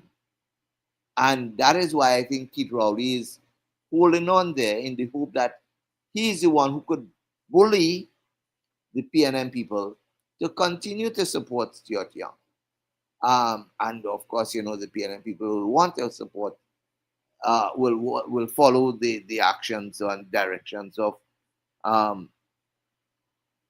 whatever Keith Rowley says. So we have to ask ourselves, when will the election be held? And to that extent, we really have to wait and see how Stuart Young takes on the role of Prime Minister and try to create a different scenario from that of Keith Rowley as we move forward. So Dr. Ragoonath, do you believe, in your estimation, that Stuart Young can get the support of the grassroots to win an election as the leader, the de facto leader of the PNM? Say that again? Do you believe Stuart Young can get the support of the grassroots, especially grassroots PNM constituencies, in order for him to be successful, or the constituency be successful in an upcoming election? I think you have a hard fight in getting the grassroots to support him. Mind you, that is why Keith Rowley has not thrown him to the wolves, literally, but rather is going to be his protector. Because for the time being, as long as you have Keith Rowley there, Keith Rowley is going to be the one who's going to try to convince the grassroots that Stuart Young will continue the policies and the programs as laid out by Keith Rowley. But as to whether Stuart Young himself can go and get the grassroots support from within the PNM to support him, I don't think so. Stuart Young, let's leave grassroots aside for the time being. Do you really think that Stuart Young could unite the PNM by bringing in all those supporters of Patrick Manning who are PNMites long time ago, would have supported Patrick Manning, would probably have voted for Keith Rowley, but still see themselves as Patrick Manning as probably being the Manning PNM was different to the Rowley PNM. And I don't think so. So, for instance, Keith Rowley has brought in several people within his administration, all in the hope to say, yes, I'm bringing them back in. The simple thing, for instance, okay, so you look at what has happened. One of the things that Keith Rowley did after taking office was simply, all right, so we're going to ship Penelope out to wherever. New York. Ship Amory off to wherever. Brazil. Because they were seen as Manning people, Manning PNM, right? Camille was able to play both sides and easily lent her support to Rowley, so she remained on the ground. But Penelope and Amory were seen as substantive challengers to Keith Rowley. So ship them out. Then you bring them back in. Of course, Penelope got her seat. Amory didn't get a seat. So I think again for Amory not to have gotten a seat was a strategic move since 2020, because Amory would have presented a challenge to Stuart Young. Correct. Right? I think people felt that Penelope she had lost that fight, that fire, the fight for leadership. And whatever happened over the last week, in a way, concretized to many people that Penelope simply sit down and accepted it and said nothing. And those are the kinds of concerns that I think people have as to the direction the PNM is going. But as to whether or not, coming back to your original question, whether or not Stuart Young will be able to win the grassroots support, I am not sure that he has that capacity and that potential. And I say that using a different scenario. The grassroots PNMites would say, yes, Stuart Young grew up in Port of Spain. Yes, he went to school like everybody else. But did he suffer the kind of challenges that we, the grassroots, suffered? Can he affiliate and empathize with what we suffered? And that is where I think that they will say, well, look, the man always come from a rich, a well-to-do, affluent family. He never really suffered the way we suffered. And look, even now, he getting leadership of the party on a platter rather than having to fight for it and work for it. And I say that remembering a conversation that I had with Prof. Imbert, Colm Imbert's father. Yeah. And Colm Imbert's father, I remember sitting with him on a flight from Trinidad to Jamaica, and we chatted for the entire trip. And one of the things he would have told me, he says, look, you see me, I will tell you, and I am ashamed to say it, that when I send my children to school, but you see, when they reach standard 5, I take them out of school because I did not want them to write common entrance. I did not trust the common entrance system. So I take them out and I send them private school afterwards, right? He could have afforded to do something like that and send his children and pay for his children to go to private secondary school rather than going through writing common entrance. In nowadays, it was common entrance, right? Now it's what SE or whatever. But the point about it, that's what Prof. Imbert would have told me. Now, can a Imbert and a Colin Imbert and a Stuart Young empathize with the struggles that the grassroots have gone through? I doubt very much so. No, they can't. You know, but and because they can't, I don't see the grassroots as giving them that open embrace. All right. So just before we go for the break, Dr. Ragoonath, when we come back, there's a few questions I want to pose to you from the chat, right? But I want to address this particular question here. Well, a question or a statement, but it just shows you that, Dr. Ragoonath, that some people do not look at the statistics of what happens in the PNM. So this person says, Patty says, do you think that Mr. Young will bring crossover votes, which will amount to more than the grassroots PNM votes? I mean, Dr. Ragoonath, this person must be living on a different planet. No, seriously.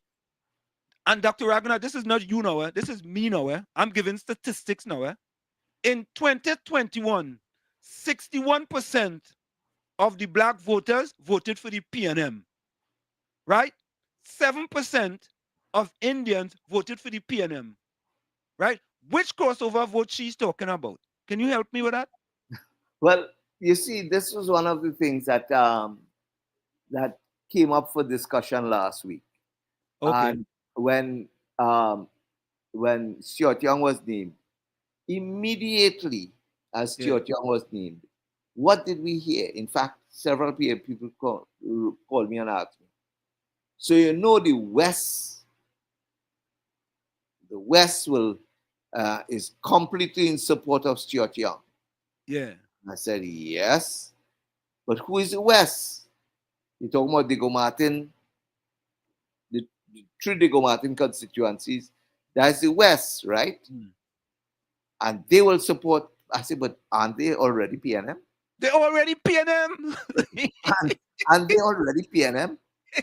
Is he going now to go? What crossover vote you talking about from the East-West corridor? I don't know. Maybe crossing over to Venezuela. Maybe right? it might be crossing. There is no cross. Especially the person said that, especially when all the chambers of commerce came out and said they supported Stuart Young, because Stuart Young represents a certain class of people. So yes, you will have that crossover vote of that class of people. But is that class of people enough to win an election in any other part other than in Trinidad, other than where PNM currently holds power right now?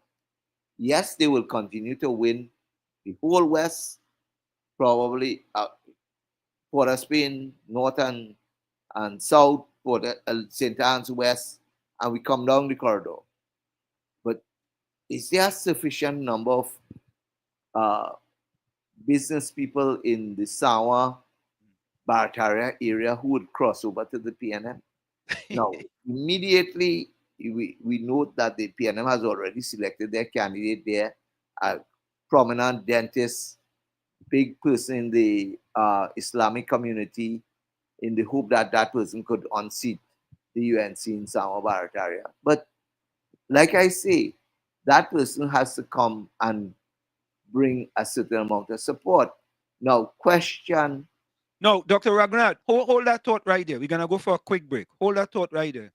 Hold that thought, right? So, folks, we're going to go for a quick break. It's in the village with Uncle Tommy, Professor Wall Street, Dr. Bishnu Ragoonath, and you on WZYE 95.9 FM. We'll be right back after this. Don't go nowhere. You're listening to WZYE 95.9 FM.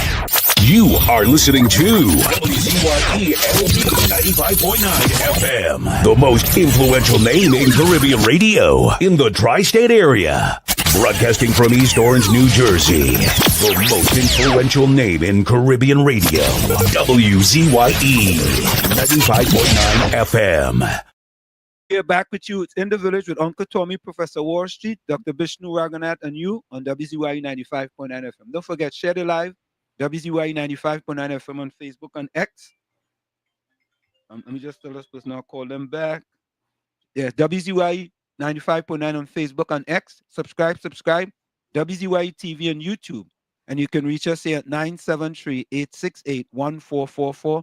That's 973-868-1444.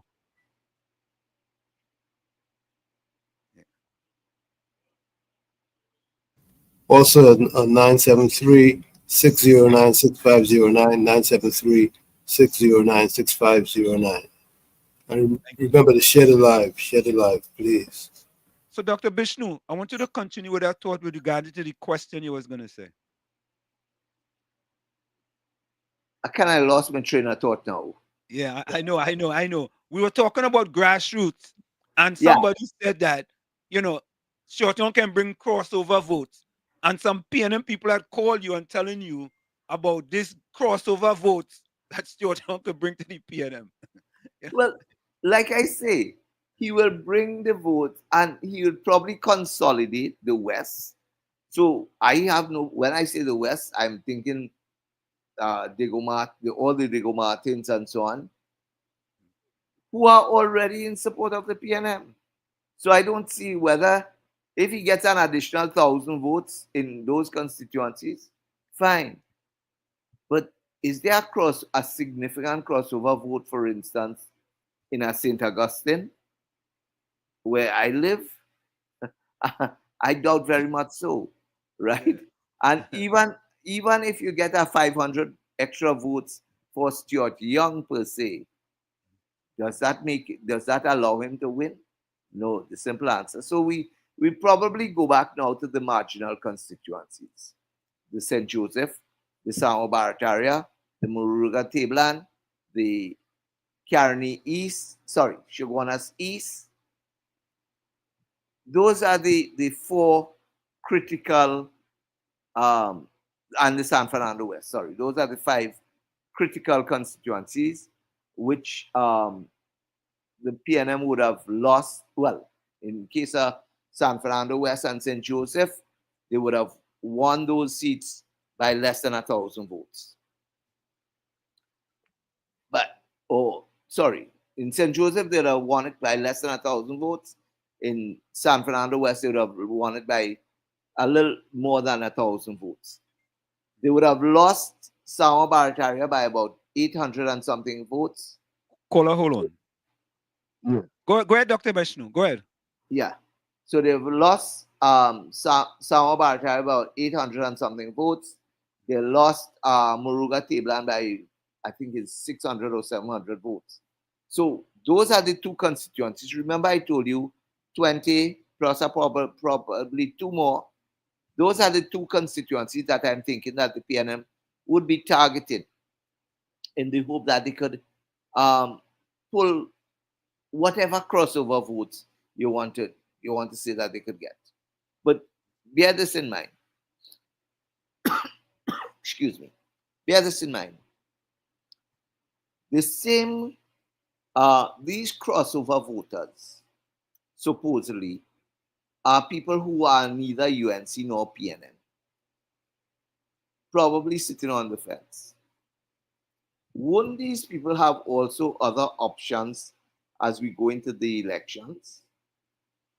So today I hear, for instance, my good friend who is leading Hope telling us that they still talking about merger with Gary Griffith and several other organizations and COP.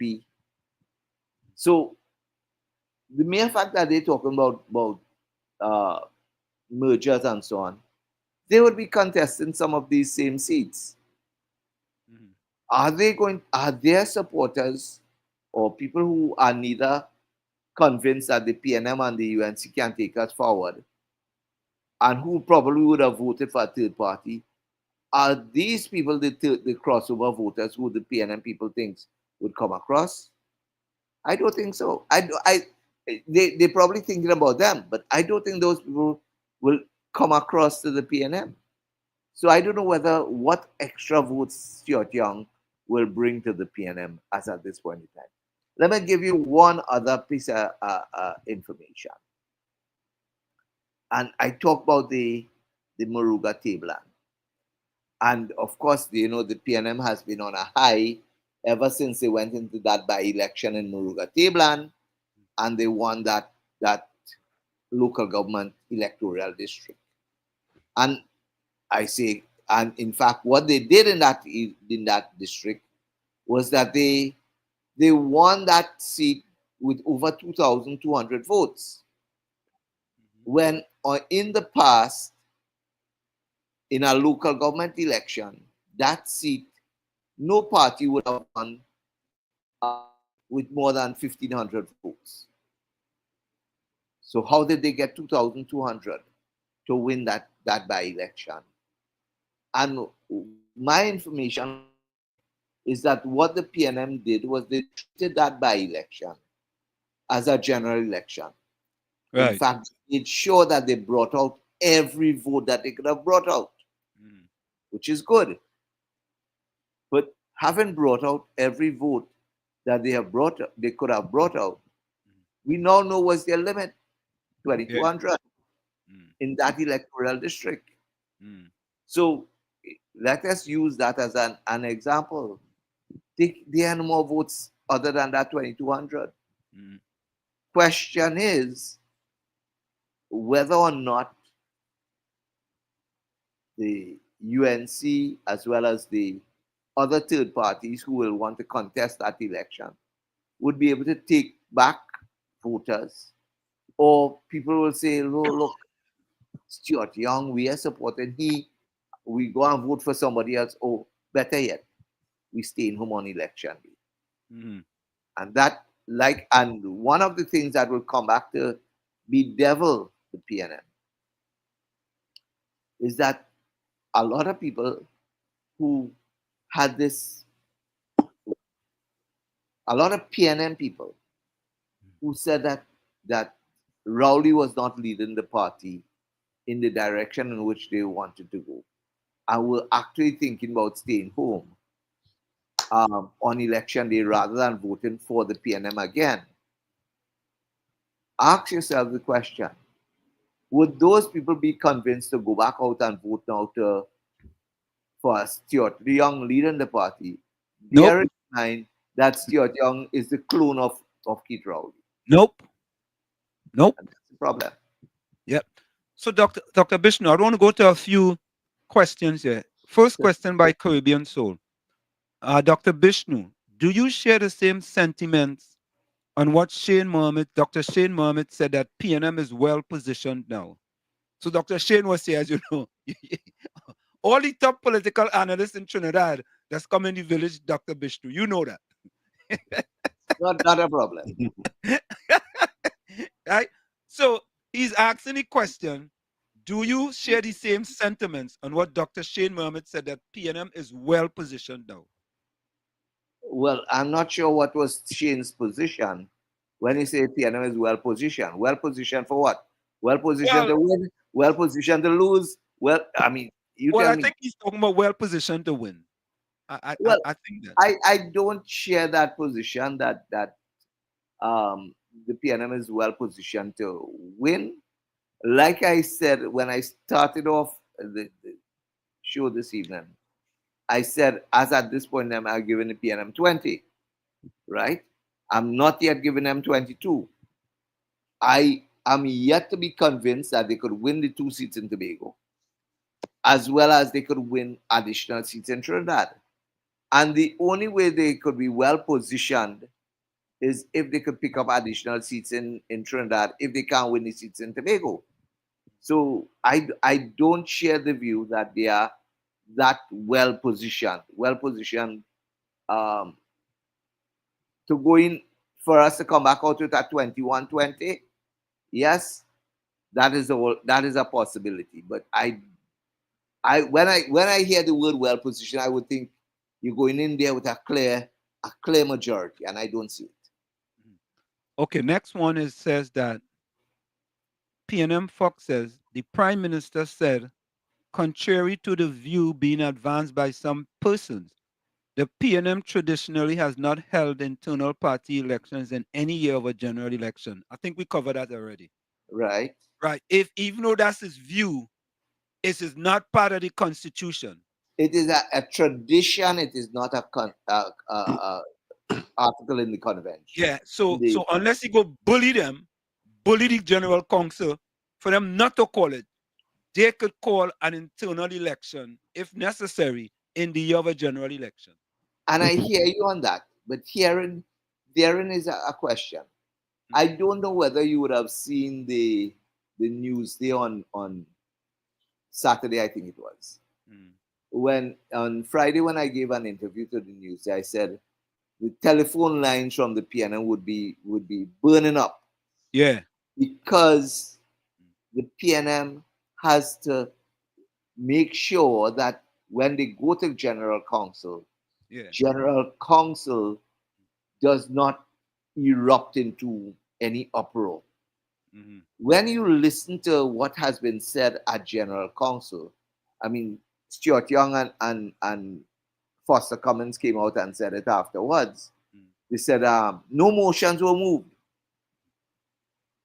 But I was told as of Friday that Jennifer Batiste had already had one or two motions to be moved. No motions were moved.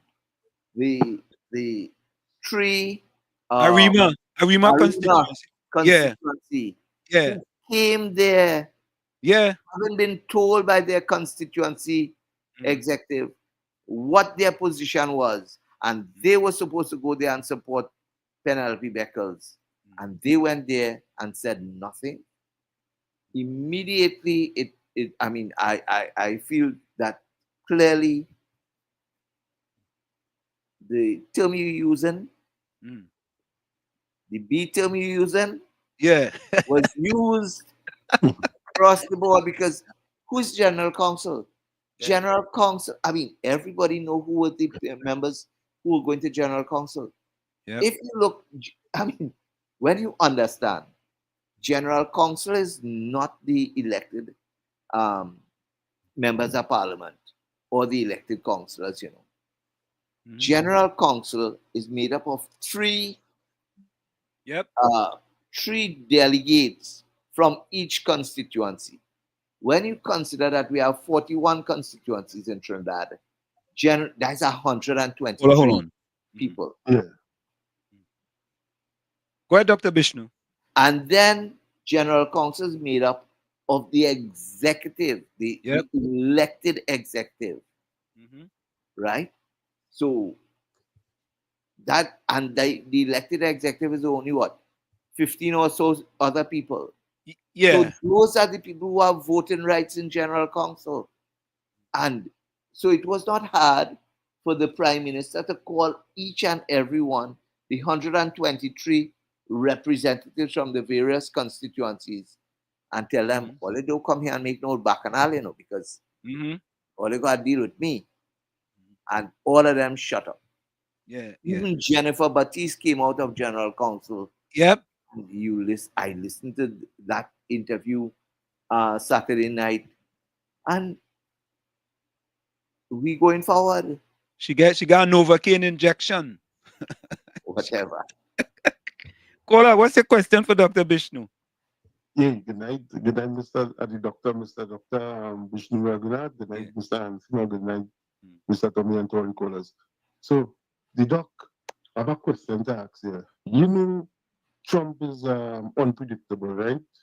So let me say he call individuals sanction on certain individuals in government right now because of the relationship with Venezuela. I know it's a little bit far-fetched question there, but I don't put anything past in politics. Would that have an impact what is going on with PNM right now? And the second question is, do you think that anyone at like the NDA and hope and if they will have an impact in this general election? Because I don't think so, because as you see, none of them is grassroots. All of them who lead in that party is wealthy. So that's the two questions I have for you. Okay. Thank you. So I don't know if you all heard the statement made by the incoming Secretary of State. This guy, what's his name? I don't know much of them, to be honest with you. Right. But anyway, the one who just today said, or yesterday said, Venezuela is a narco state and led by a narco and whatever else. Yeah. Right. I can't remember the man's name now. Anyway. I'll get it for you. I'll get it. Yeah. So he clearly, Venezuela is on their radar, and people who associate with Venezuela on their radar. I mean, I listened to the clip that was played, where he even complained about Chevron, Biden making arrangements with Maduro to allow Chevron into Venezuelan waters and so on, and so on, and all of those things.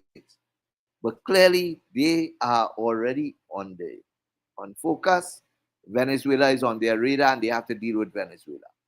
Trinidad, as to whether or not Stuart Young will be on their radar, well, I would not put it past them. I would not put it past them. And I don't want to take this into a different level. But clearly, I think that there will be that concern as to whether or not people who are associated closely with the Maduro government, whether they are going to be on the focus of the incoming Trump administration as to how they should deal with them. Now, I don't think the government of the United States want to punish Trinidad per se, but that doesn't mean to say that they may not want to ask questions as to why did Young have to go to Venezuela 13 times in the last 2 years? And what were they talking about and so on? But we'll wait and see. As to your second question, I agree with you totally. I don't think any of the third parties will make a dent into this election. I think we're down to a two-party race, with the exception of Tobago, of course. Well, in Tobago, it's still a two-party race. It just is not UNC.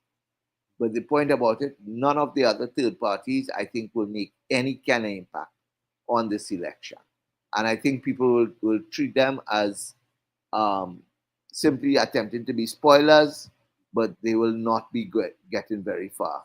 I think one of the things that, people had hope. Well, there was some degree of talk as to whether or not Gary Griffith would have been able to build a momentum. But I think his latest statements after Stuart Young was made, was named as incoming Prime Minister, his latest statements on Stuart Young and whatever else transpired therein kind of undermines him. For him, the simple thing, when, people always saw Gary Griffith as this crime buster and whatever else, and for him to come out and say that Stuart Young's ex-stepdaughter only make a little mistake, I think people have now taken that statement and say, well, wait a minute now. So everybody else could be treated like criminals, but because it's your family and Stuart Young family, she only make a little mistake.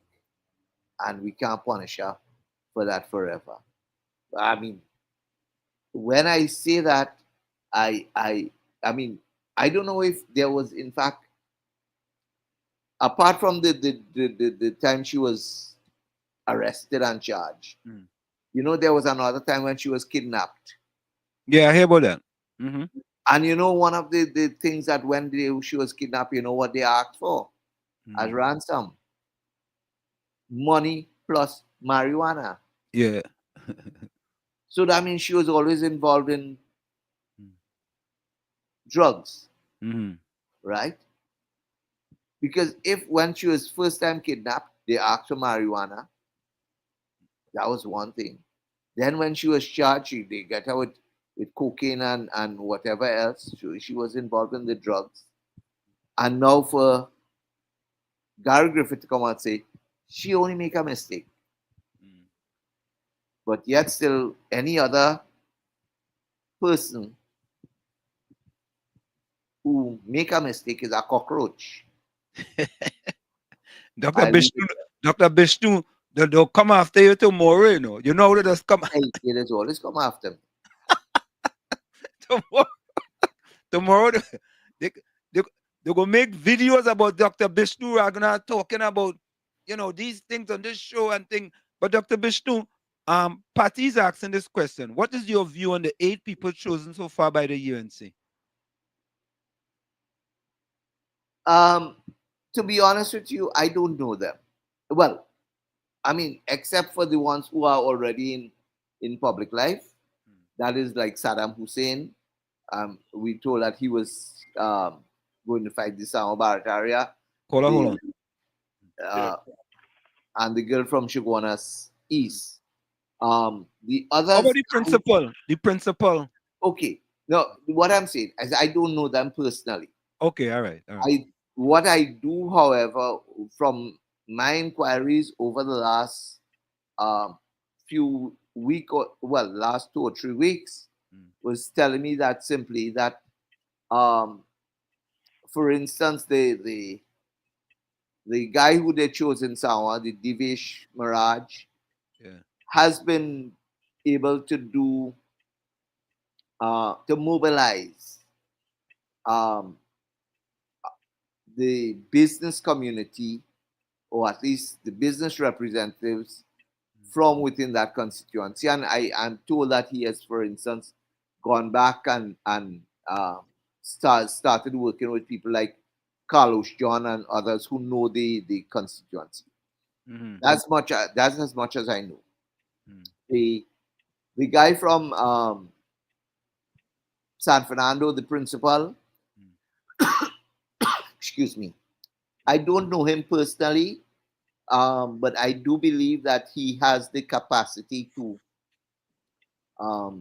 whip up some degree of support in San Fernando West, bearing in mind that San Fernando West has always been deemed to be one of those constituencies where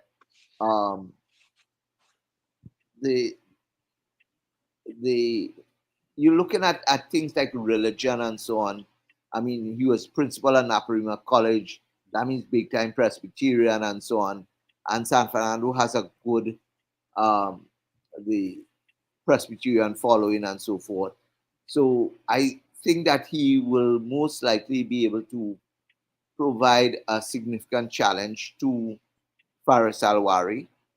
But I can't say anything more about him there. I see, for instance, tonight, while we were talking here, that the UNC has a meeting in Toko or Grande or wherever, yeah. Yes, Grande, yeah. So,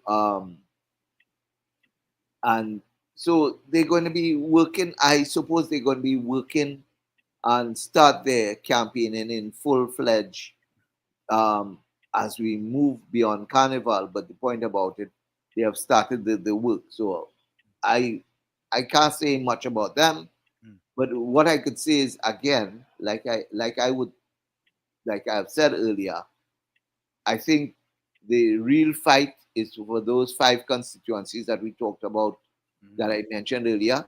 Right. To repeat them: Sama Barataria, St. Joseph, San Fernando West, Chaguanas East, and Moruga Tableland. And I think those are the 5 constituencies. Right. So, caller, you got a question for Dr. Raghunath? Yeah, Dr. Vishnu, you hit the head on the nail proverbially with what happened with Gary and his statements. But my concern is, and I've raised this with several, I think even Dr. James. Now, Gary came out, Mr. Griffith came out, and he was very, very tough on members of the opposition. One of the things Dr. Shane raised, I know you say you didn't agree, and I tend to agree with what you're saying, but he's saying here are the factors. If the UNC in some of these other seats, because I think named about 8 people so far out of the 41. If UNC doesn't provide very vibrant and strong, charismatic candidates for the rest of the seats, that's number one. Number two, you have Gary Griffith joining up with Hope. And I know that sometimes this is a game of inches, meaning that seats can go with a couple hundred votes.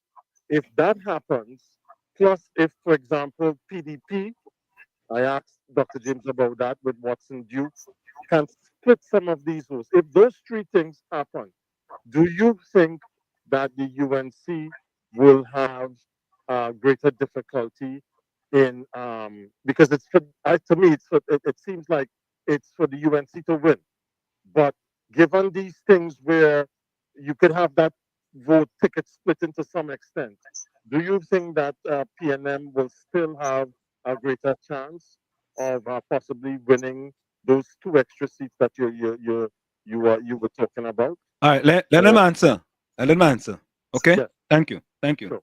Go ahead, Dr. Raghunath. Okay, so I hear you, and yes, there's always that possibility that a third party could become a spoiler in an election and facilitate one of the parties to win. And since all of these parties are all these third parties supposedly are against the PNM, but looking more towards the taking away votes from the UNC, there's that likelihood that they could be the spoiler for the UNC and allow the PNM to slip through.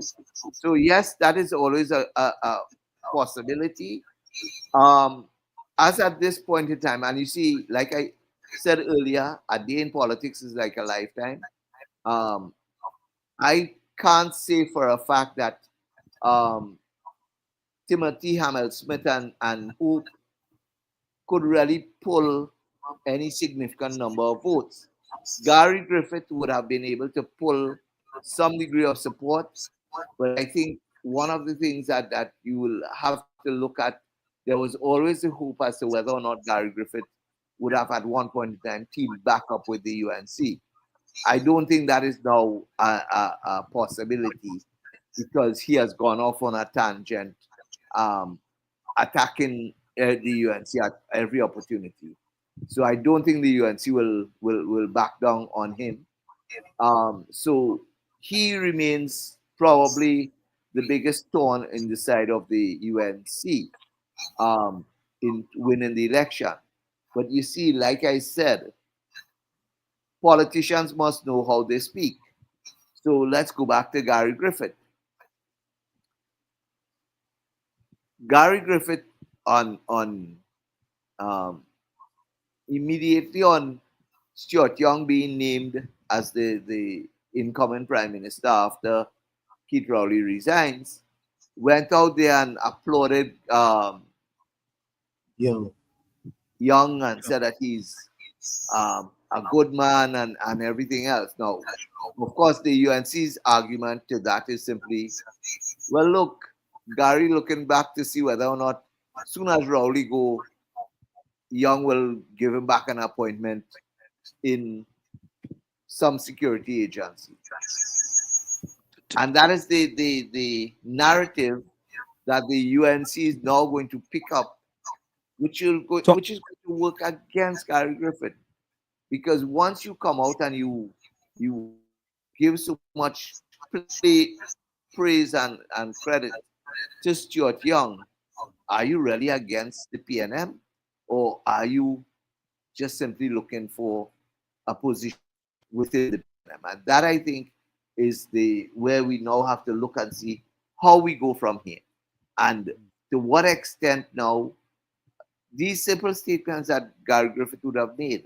So I use the simple statement of him supporting Stuart Young, and then the mistake made by his cousin, and whether or not those things would be used now to undermine Gary Griffith's ability to, in a way, be the spoiler in those constituencies where the UNC need to win, or at least need to make sure that the PNM does not slip in because of a third party involvement.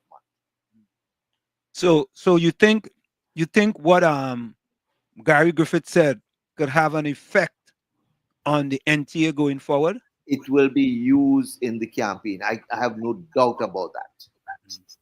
Dr. It will be Ragoonath. used in the campaign. Go ahead, Tommy. Dr. Ragoonath, what must the UNC do to win this election, and what shouldn't they not do in order to lose? The UNC must make sure that they don't snatch defeat out of victory, out of the jaws of victory. In other words, they are their own worst enemies. They have to know how they project themselves. They have to know the image that they are projecting themselves. One of the things that we look at, for instance, is we have to look at who their candidates are. I think that's one of the points that Shane Mohammed would have probably been peddling to, as to who their candidates are, and that is something that we really have to wait and see, because we have not heard. I mean, for instance, they would have screened Khadija for St. Augustine, but they have not named her as a candidate. And there could be a lot of reasons for that. In fact, on the ground, we are hearing that, for instance, that Vasan Bharat wants back the seat. We know that he's been campaigning heavily Hold on. against the PNM. Caller, can you turn? Oh, 1 minute. Caller, turn on your computer, please. Caller. Yes, hello. All right. So hold on, caller. Yes. Hold 1 minute. Hold 1 minute. Go ahead, Dr. Ragoonath. Hold on, caller. 1 minute. So the point I was making is simply that we've heard, we know that Vasan Bharat has been campaigning. We know for a fact that the so-called hiccups within the COP in the last 2 weeks or so was simply because there's a feeling on the ground, there's a belief on the ground that when Prakash Ramada went back in and took back the COP, the leadership of the COP, he will simply hand it back over to the UNC. And that was the issue that I think Wendell Eversley and others would have come out there and made a big issue about why did Prakash Ramada get leadership of the COP. But more importantly, just remember the names I'm calling, Prakash Ramada and Vasan Bharat, both were representatives for St. Augustine. Are they looking back for St. Augustine? And that is why Khadija, who has been screened, has not been named. Will there be new candidates in some of these constituencies? We are waiting to hear. Now, again, for instance, some people have raised the issue and said that whether in some of we are sure for a fact that most of the so-called UNC dissidents will not be, not most, but rather all of them, chances are, will not be selected. But bear in mind several things. You know, all of them who... Dr. Bishnu, hold that thought right there. Caller, do you have a quick question for Dr. Bishnu? Okay, I have two quick questions. Good night, panel. First question is that in regards to Toko Sunday Grande, given that the trajectories with that constituency is slipping, is that constituency being overlooked because it seems like it going to a different direction? And the next question is, you mentioned the fact that you see Tobago going to the TDP. Can you envision that an accommodation with the TDP and the UNC as a coalition government if that scenario should happen? Can you see the dynamics working out? Thank you. Thank you. So the second question is the easier question. Yes, I see that as a coalition happening. If the TPP wins those 2 seats in Tobago, clearly they are going to be looking at a coalition to be in government, And to be in government, if we had to take the same scenario as it stands right now, the PNM has, the UNC has 19 seats. If they get that 19 and the 2 in Tobago, the TPP could most likely, or will most likely, seek to have a coalition with the UNC, and that puts them into government. Remember, it is the same UNC who the TPP called upon to not support the Tobago bills, and the UNC did not support it. So that remains an issue, and the question here is, what is the TPP hoping for to get out of this coalition? They know for a fact that if the PNM stays in office, the PNM is not going to give them any greater autonomy than what was proposed in the last bill. And they are hoping that under a coalition with the UNC, they will get further into that. Now, I say that bearing in mind 2 other things. In fact, 1 other thing. It was only under UNC Tobago coalition that we got progress from what was the old Tobago House of Assembly 1980 to the new Tobago House of Assembly 1996. It was only under that coalition. I don't suspect that what the PNM presented as the Tobago autonomy bills were not supported by the TPP, and to that extent, I think they are hoping that if the UNC comes into power, and more importantly, that the UNC doesn't get a clear 21, then the UNC will have to give way to demands by the TPP. So that is the hope, I think, for the TPP at this point in time. I am not sure when you say that the Toko Sangrani Toko is going in a different direction, what you mean by that. But you said being overlooked. Overlooked? Why? In what way? Bear in mind that in the last election, Toko, the PNM won that seat by more than 2,000 votes. So it's a hard climb for anybody who wants to come back in and claim it back. So here is another quick question, Dr. Ragoonath, and we're going to come back to the 5 dissidents. Do you think UNC corruption in 2010, 2015, which is will be forgotten in 2025? Definitely not. Let's put it like this.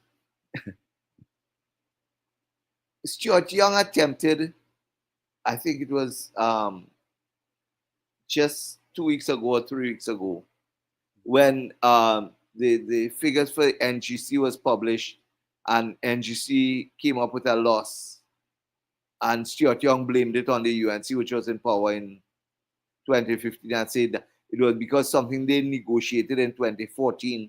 That's why in 2024, 10 years later, NGC had a loss. Do you really think that the PN, that's the one of the PNM's trumps card? Blame the UNC for where we are, blame the UNC for a set of corruption, And they're going to use that again to campaign into this election. They did it in 2015, they did it in 2020, and they will do it again in 2025. So I think the UNC is well prepared for it by now, that is going to be the allegations made. Now, as to whether or not anybody is going to come up and say there's PNM corruption between 2015 and 2025, we really have to wait and see as to how that materializes. So I want to say hello to Slimy. Slimy, welcome. Slimy said, this is a pro-UNC channel. Slimy, this is a channel where we speak truth to power, and we are trying to get the betterment of Trinidad and Tobago. If you want to consider that to be pro-UNC, then that's up to you. But we are here for the betterment of Trinidad and Tobago. And of course, Patty will agree with you because she's pro-PNM. So let me go back to one other question here, Dr. Bishnu. So this gentleman says, PNM Fox says, there's no need for using the term grassroots support. Each constituency vote for their MP. Another question that just, I mean, anyway, Dr. Bishnu, you want to take that? It's a statement. Hey, in Trinidad, I mean, I don't know whether these people know Trinidad politics, but in Trinidad politics, MP, I mean, whoever is the candidate does not matter. Go back to Eric Williams days, I could put a crapo in a Balizé tie and he's going to win this seat. The Balizé tie was what mattered, or what mattered. There are, in Trinidad and Tobago, well, let me not leave Tobago out. In Trinidad, we are still party politics oriented. I will tell you, I mean, I would admit, when I did my PhD and I went out to the citizenry to ask them, do you know who your MP is? Do you know who your councillor is? While in, let's say about 60% of the people would have known who the MP was, less than 20% knew who their councillor was. But my follow-up question, did you vote in the local government elections? Yes. Who you vote for? I don't know, I know which party I vote for. End of story. And that to me, it tells us how we understand Trinidad's politics. Because people don't vote candidate. That is why, for instance, every election we've had, the party starts off by naming candidates. In some instances, the constituency complain and say, we don't want this candidate, we don't want this candidate, we don't want this person. Then the election bell is rung. And the candidate, the party insists that's the candidate, and the party they vote for it. Goes out. Yeah. The end of story.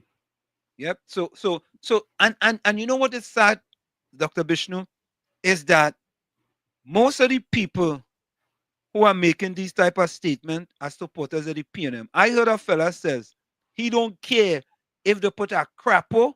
This is a elderly man recently. He voting for the PNM. He don't care what the PNM put. Who the PNM put. They could put a crapo for the political leader. He's voting for them. Here is another quick question from Patty. What is your view on new, I will think, she says, PP being formed by the UNC. I will think that is like how we had the previous PP in between 2010 and 2015. So I think maybe that's what she's asking. What is the view on the new PP being formed by the UNC? Are you saying that, is she asking whether there's a new PP by the UNC? Well, I think she's talking about a coalition. I'm not sure. I'm guessing that she's talking about a coalition, like the People's Partnership, a new People's Partnership then. New People's Partnership being formed by the UNC. Well, as far as I understand it, one of the things which, in fact, infuriated Gary Griffith when he was talking about having a coalition is that UNC decided that they were going to go and select their candidates, not only for the constituencies that they currently hold, but for what they consider to be the marginal constituencies. So they were going to select candidates for St. Joseph, San Fernando West, which they deem marginal, plus the marginals that they hold, which is Moruga Tablan, Chaguanas East, and San Juan Barataria. So they were selecting their candidates. And Gary Griffith felt that the UNC shouldn't get all of those marginal seats. At least they should give him or his party some of those, or they should not go and select their candidates. Mind you, the other person who, or the two other people who I've heard, said that they have been talking to the UNC will be Philip Alexander, his pep, as well as Gavin Nicholas. Gavin Nicholas, yeah. Who was a former AG under the People's Partnership government, as well as ambassador to London. Right. But he has his own party, and now both of them, as far as I'm concerned, are from the West, Diego Martin. So I am assuming that at the rate at which the UNC is going, the UNC might very well tell Philip Alexander and Gavin Nicholas, go fight all the Diego Martin seats. We wouldn't contest against you. So in a way, it will be some sort of people's partnership. But as to whether or not we're going to have the way we had the Faizabad Accord, where they signed and everything else, I don't foresee a lot of those things happening as at this point in time. But you could never tell. Yeah, I mean, the way things are going, you never tell. So let me get one or two last questions in here. Oh, caller, you have a question. Go ahead, caller. Yeah. Hey, good night again, Mr. Bishnu. So after this 10 years, Mr. Bishnu, do you think that mediocrity is the elementary day towards like 60% of the people? Because with this government, failure is being rewarded. So you think that is part of the culture now? Because after this 10 years, because after when they close down Petrotrain, they still vote for this party. So that's the question. Look on this one. Thank you. Well, the thing about it is that, again, people vote for, don't vote for MP, they don't vote. I mean, so they are accustomed voting for party, and they will continue to vote for party. I don't suspect that. Okay, so let me answer your question in a roundabout way. Regardless of who the PNM, who the UNC puts, if the UNC puts up a candidate, the best person in Trinidad and Tobago, to go up against Stuart Young in Port of Spain North, notwithstanding that person could be the best person to lead or to run for that constituency and represent that constituency, Stuart Young will win it. So that's from the one side of it. The other side of it, you talk about the Petrotrain. When they closed down Petrotrain, and this is one of the things that I had big fights with, well, I shouldn't say fights, but there were public spats between Mr. Roger and myself between 2010 and 2015, when after he had signed the Faizabad Accord with the saying that they were going to, the MSJ would support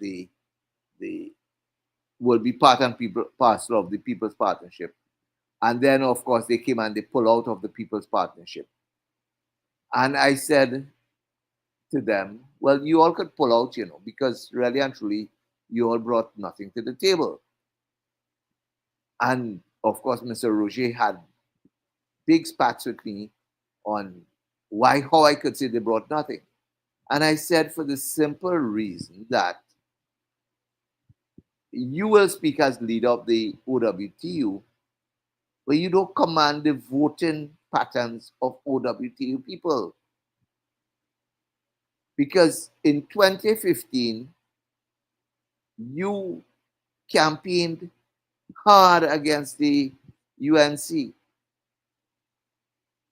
But Pointe-à-Pierre went back and voted UNC in 2015.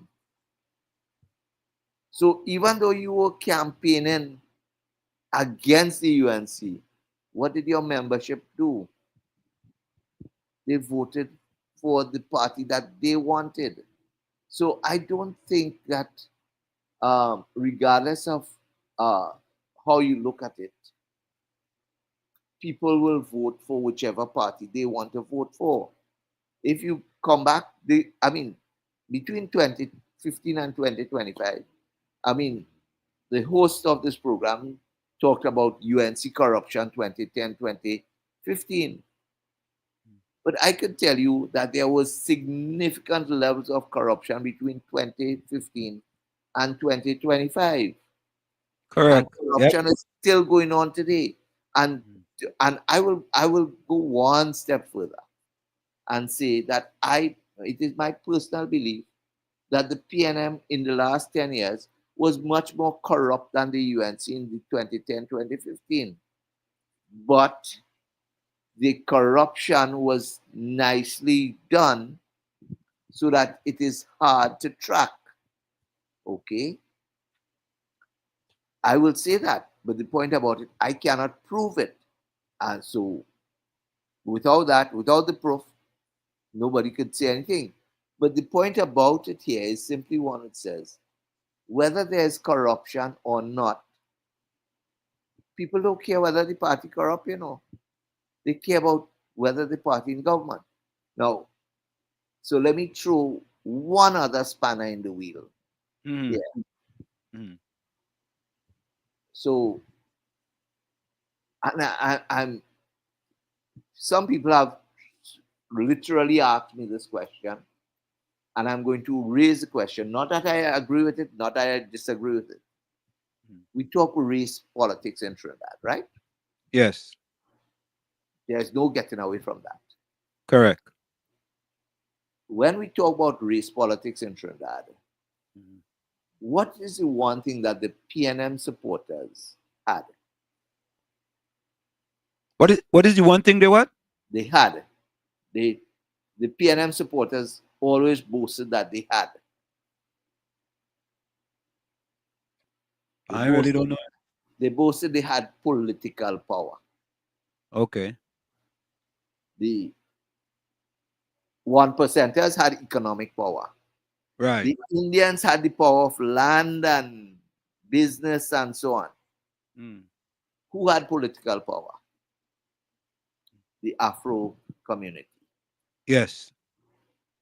And the Afro community take that political power and giving it to a minority.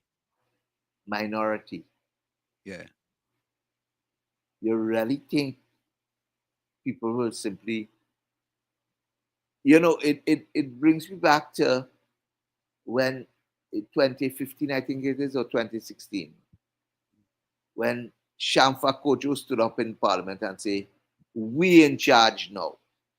Correct. You really think the mass of the PNM people will say, we in charge now with Stuart Young as their leader? Well, and Dr. Bishnu, I have said, based on the votes, that in the 2020 election, 61% of black people in Trinidad and Tobago voted for the PNM. 54% of Indian voted for the UNC. And I have said that with Stuart Young now ascending the prime minister, the minority will be running the majority. and in the UNC, the majority will be running the majority. You know, people say, oh, that's racist, but that's a fact. It's just factual. And this is why I said, no, I preface what I just said there by saying, not that I agree with it, yeah, but I am saying that it is part of the narrative that is now being done in undertones as yeah. opposed to being done publicly. That's part of the narrative, right? And this is all because of Prime Minister Rowley. Because it's Prime Minister Rowley, we just got a few minutes left. It's Prime Minister Rowley who is hoisting Stuart Young and those 61% who supported the PNM, right? He hoisted him and then he bullied them in order for them to support his choice of who he wanted to be the Prime Minister. And people don't like to hear that, but it's the truth. You know, sometimes the facts are stubborn things, you know. So just one other point, as you say, we come into the close. Right. One other point, I really didn't know I was on a UNC channel. You know, but Dr. Bishnu, I didn't know that either, you know. I didn't know that either. I don't support either one of those. Yeah, I see 95.9 up in the corner. I see 95.9, the voice of the Caribbean, up in the right-hand corner. I don't know all of a sudden we are UNC channel. But I mean, that's par for the course. I don't even worry about that. I don't worry about that. You know. So Dr. Bishnu, I want to thank you so very much for joining us tonight. It's always a pleasure when you join us. We learn a lot. You get a lot of bombshells whenever you come into the village. Any closing words before you go? Well, basically, all I can hope for is that as we move into the general election, that all our politicians, observe a high level of ethics and integrity, and don't go simply slinging mud all over the place. Let us make sure that we get the issues on the table and let people discuss them, and hopefully the population will make a choice. Like I said, as at this point in time, I am still at the point where the PNM could win, where the UNC could win. Well, I'm not even saying the UNC could win. I say the UNC in a coalition with the TPP could win, right? But as at this point in time, so I am not here clearly stating that either party has a clear majority or a clear position to take the government. But what I would hope is that the population come out and vote. Now, that to me is our biggest challenge, because right now we have a lot of people who are disenchanted with both the PNM and the UNC. And for all intents and purposes, some people may just say, this do make sense and stay home.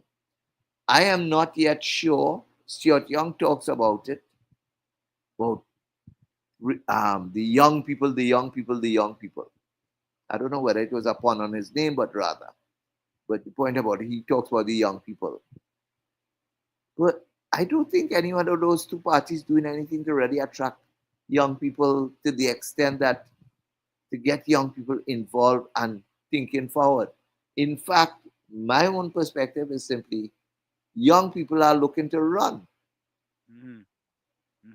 I have spoken to several principals, all of whom tells me that their sixth form students and their fifth form students, when they're getting ready to write exams in fifth form or sixth form, are applying to go abroad to study with the intention that if they go abroad and study, they're coming back here. They ain't coming back. They ain't coming back. They ain't coming back. Right? So, Dr. Bishnu, I want to thank you so much. And one thing I always tell you, you always say something that gets you in trouble. When you said that the PNM was more corrupt than the UNC. I'm telling you right now, that gonna get you in trouble tomorrow, Dr. Ragoonath. So I hope you I hope you Just remember last year the Prime Minister attacked me as being biased and all sorts of things. Publicly. Publicly attacked me. I've been on the radar for Colminbert for a long time, who has been attacking me every time I say anything negative about him or his policies. So what's new? So, Dr. Bishnu, I want to thank you so very kindly for joining us tonight, and we'll talk again soon. Certainly. Thank you very much. Good night to your viewers and listeners. All right. Bye-bye. So, folks, there you have it. So Thank there you have you. Put your closing voice notes, send your closing voice notes, and put your closing quotes in the chat. Send your closing voice notes and put your closing quotes in the chat. Tommy, that was a revelation tonight. For sure. Dr. Bishnu Ragoonath said, in his estimation, the PNM has been more corrupted than the UNC between 2010 2015. Lord have mercy.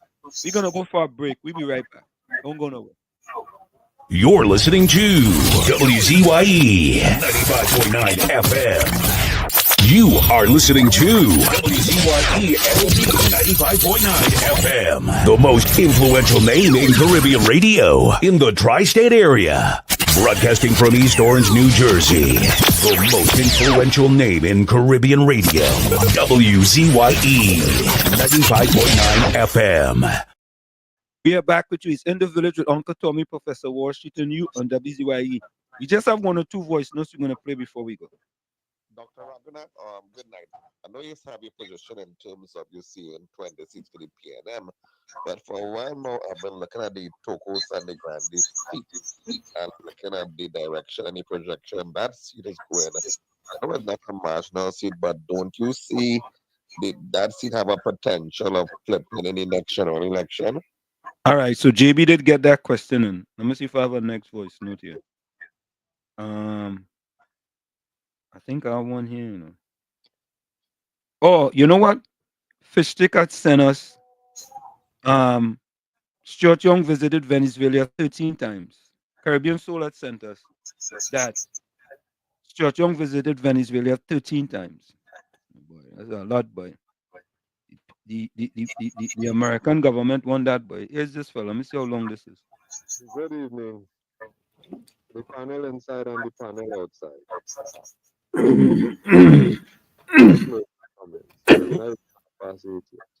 On my watch. It ain't making sense. Because too few persons realize that it had things that some people like to hear. So they will sing it for them. Yeah, they will sing it for them. But what a lot of us know is that because of gravity, it is easier for things to go from the head down to the foot. So it's easy to criticize, to condemn. It's easy to do that. Almost any fish swim downstream. But it takes a special kind of spine for fish to go upstream, as the salmon on them. So no solution, no suggestion on how we could fix this thing that is fallen or fallen. No, because that ain't gonna sound good with some. That wouldn't sound good with some. And the incentive mightn't be, mightn't be too wholesome. You know what I mean? But if you could mud pelt, and if you could criticize destructively, yes, that could bring a kind of incentive that motivates your ego. I don't want to be there. No. I don't want to be there because I got problems to sleep when the night come by. Yeah, I got problems to sleep. I say, well, let's go. At the end of the day, at the beginning of the night, after all what the 6.5 do, the people are the ones who decides. And already we see it looking good for them, because history is there. History is there. History. They call a national march, and the equivalent of 6.5 of them. That is send a message to them, boy. That send a message to them, boy. Oh God, let me take a different approach now, boy. Take an approach of let me fix. Rather than let me humbug from billing, let me humbug from billing, let me humbug from billing. So people, have a good night, eh? Before you close your eye to sleep, talk to the Creator. He has listened, and He is willing to do. Yeah? Good night.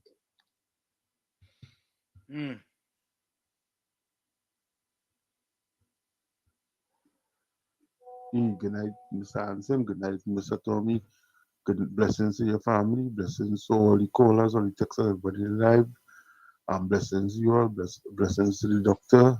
Great program today. Mr. Anselm, anytime you come in Trinidad and you go along Maracas or Las Vivas, make sure you have $5 every time you go to use the bathroom.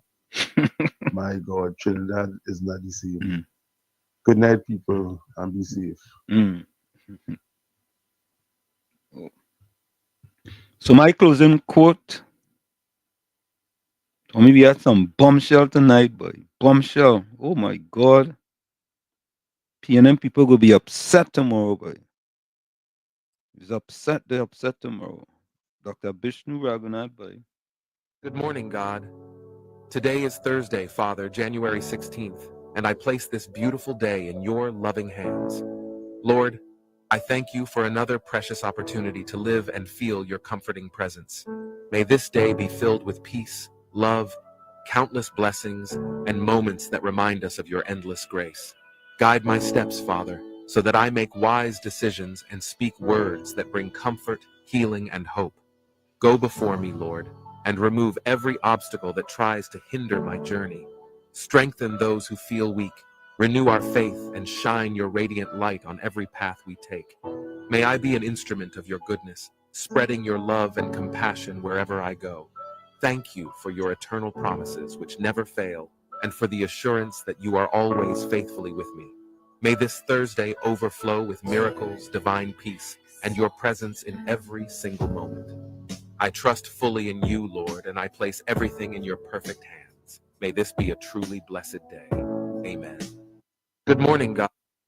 From where I sit, this is it. The clock on the wall said that's all I like to say, but I've got to go. Remember, hard work beats talent when talent does not work hard. And for every 60 seconds of anger, you lose 1 minute of happiness. Remember, your circumstances may determine who you are, but you are responsible for who you become. Go ahead, Tommy. The truth isn't always beautiful, but the hunger for it is. Like I say every time, you, Mr. in the mirror, you have to become the change you want to see. However, if when you look in that mirror you don't like what you see, you cannot blame the mirror. Never look down on a person unless you're giving them a hand up. Love you all. Be safe out there. We'll see you on Sunday. Let's talk politics. Till then, good night. Thank you, Tommy. You're welcome. Hanef said, Pro, you don't get one upset. Caribbean Soul said they call on National March, and Gordon is proud to say he never went and represented the 26 poor disadvantaged black people. PNM Fox, second closing comment. If it hard to track how you know there was corruption, you are spreading propaganda. Slimy says, Slimy to say is a fake profile boy. If I left you voice notes last week. I ain't see no voice notes. Try again. Mr. Intellectual, closing comment. If my bucket did fill when the rain was falling, it will fill with the dew. Okay. Slimy says, no, the UNC not going to win Grandy's seat. Caribbean Soul says, Wall Street, but that could be back up easily. PNM spent 3/4 of the time what UNC spent and didn't even do half of what the UNC did. That's easy to back up. Oh my God. Closing comment. Dr. Rowley never had a problem with Penny representing your country in United Nations. It's a high political position. The people chosen to represent their country in the UN are called permanent representative or UN ambassadors. They are the heads of their country diplomatic missions to the US. And PNM Fox. Them same PNM people say Penny has no experience. So which one is it? Is it that she have experience or she don't have experience? PNM Fox, all you make up all your mind, you know. All you can't make up all your mind. That's part of the problem. Patty says, you are biased. You made a statement can be backed by facts. She also said, that isn't true, Mr. Bishnu. The PNM have very active youth arm. Slimy says, this is an issue that the government can fix. What is the UNC plan to stop it? Slimy. All right, this is the last one. Caribbean Soul says, I take whatever I get from both people. I like handouts. All they don't like it now. I go get more. There we go. Let's see. Mr. Intellectual said they want a cover letter. So, folks, we are out of here. We see you on Sunday on Let's Talk Politics. We seem to be on a roll with guests, you know. So maybe we go continue to get more guests here as we continue here on Sunday Talk on Sunday. Mr. Intellectual, blessed night to you as well. All right, we are out of here. We go out to one of these songs that we always play here. Good night, guys. Bye-bye. Keep me as the apple of thine eye. Hide me under the shadow of thy wing. O Lord, my Savior. It's so hard to deal with personal struggle. So sad when you feel alone in your trouble. It's real hard when you want to talk to a brother. It's so bad because of how some look at you after. So Jesus, cover me while you fix it. Cover me while you fix it. Cover me while you fix it. Jesus, cover me. Cover me while you fix it. Cover me while you fix it. Cover me while you fix it. Jesus, cover me. Cover my head. Satan want me dead. Cover my back from human attack. So Jesus, cover me while you fix it. Cover me while you fix it. Jesus, cover me while you fix it. Jesus, cover me. People see you smile, but don't know the hurt that you're feeling. Even as God's child, at times your heart does be bleeding. Where can you go when you're really looking for healing? Who know how to flow when your soul needs some restoring? So Jesus, cover me while you fix it. Cover me while you fix it. Cover me while you fix it. Jesus, cover me. Cover me while you fix it. Cover me while you fix it. Cover me while you fix it. Jesus, cover me. Cover me home from evils unknown. Cover my feet so I'll never retreat. Oh Lord, cover me while you fix it. Cover me while you fix it. Cover me while you fix it. Jesus, cover me.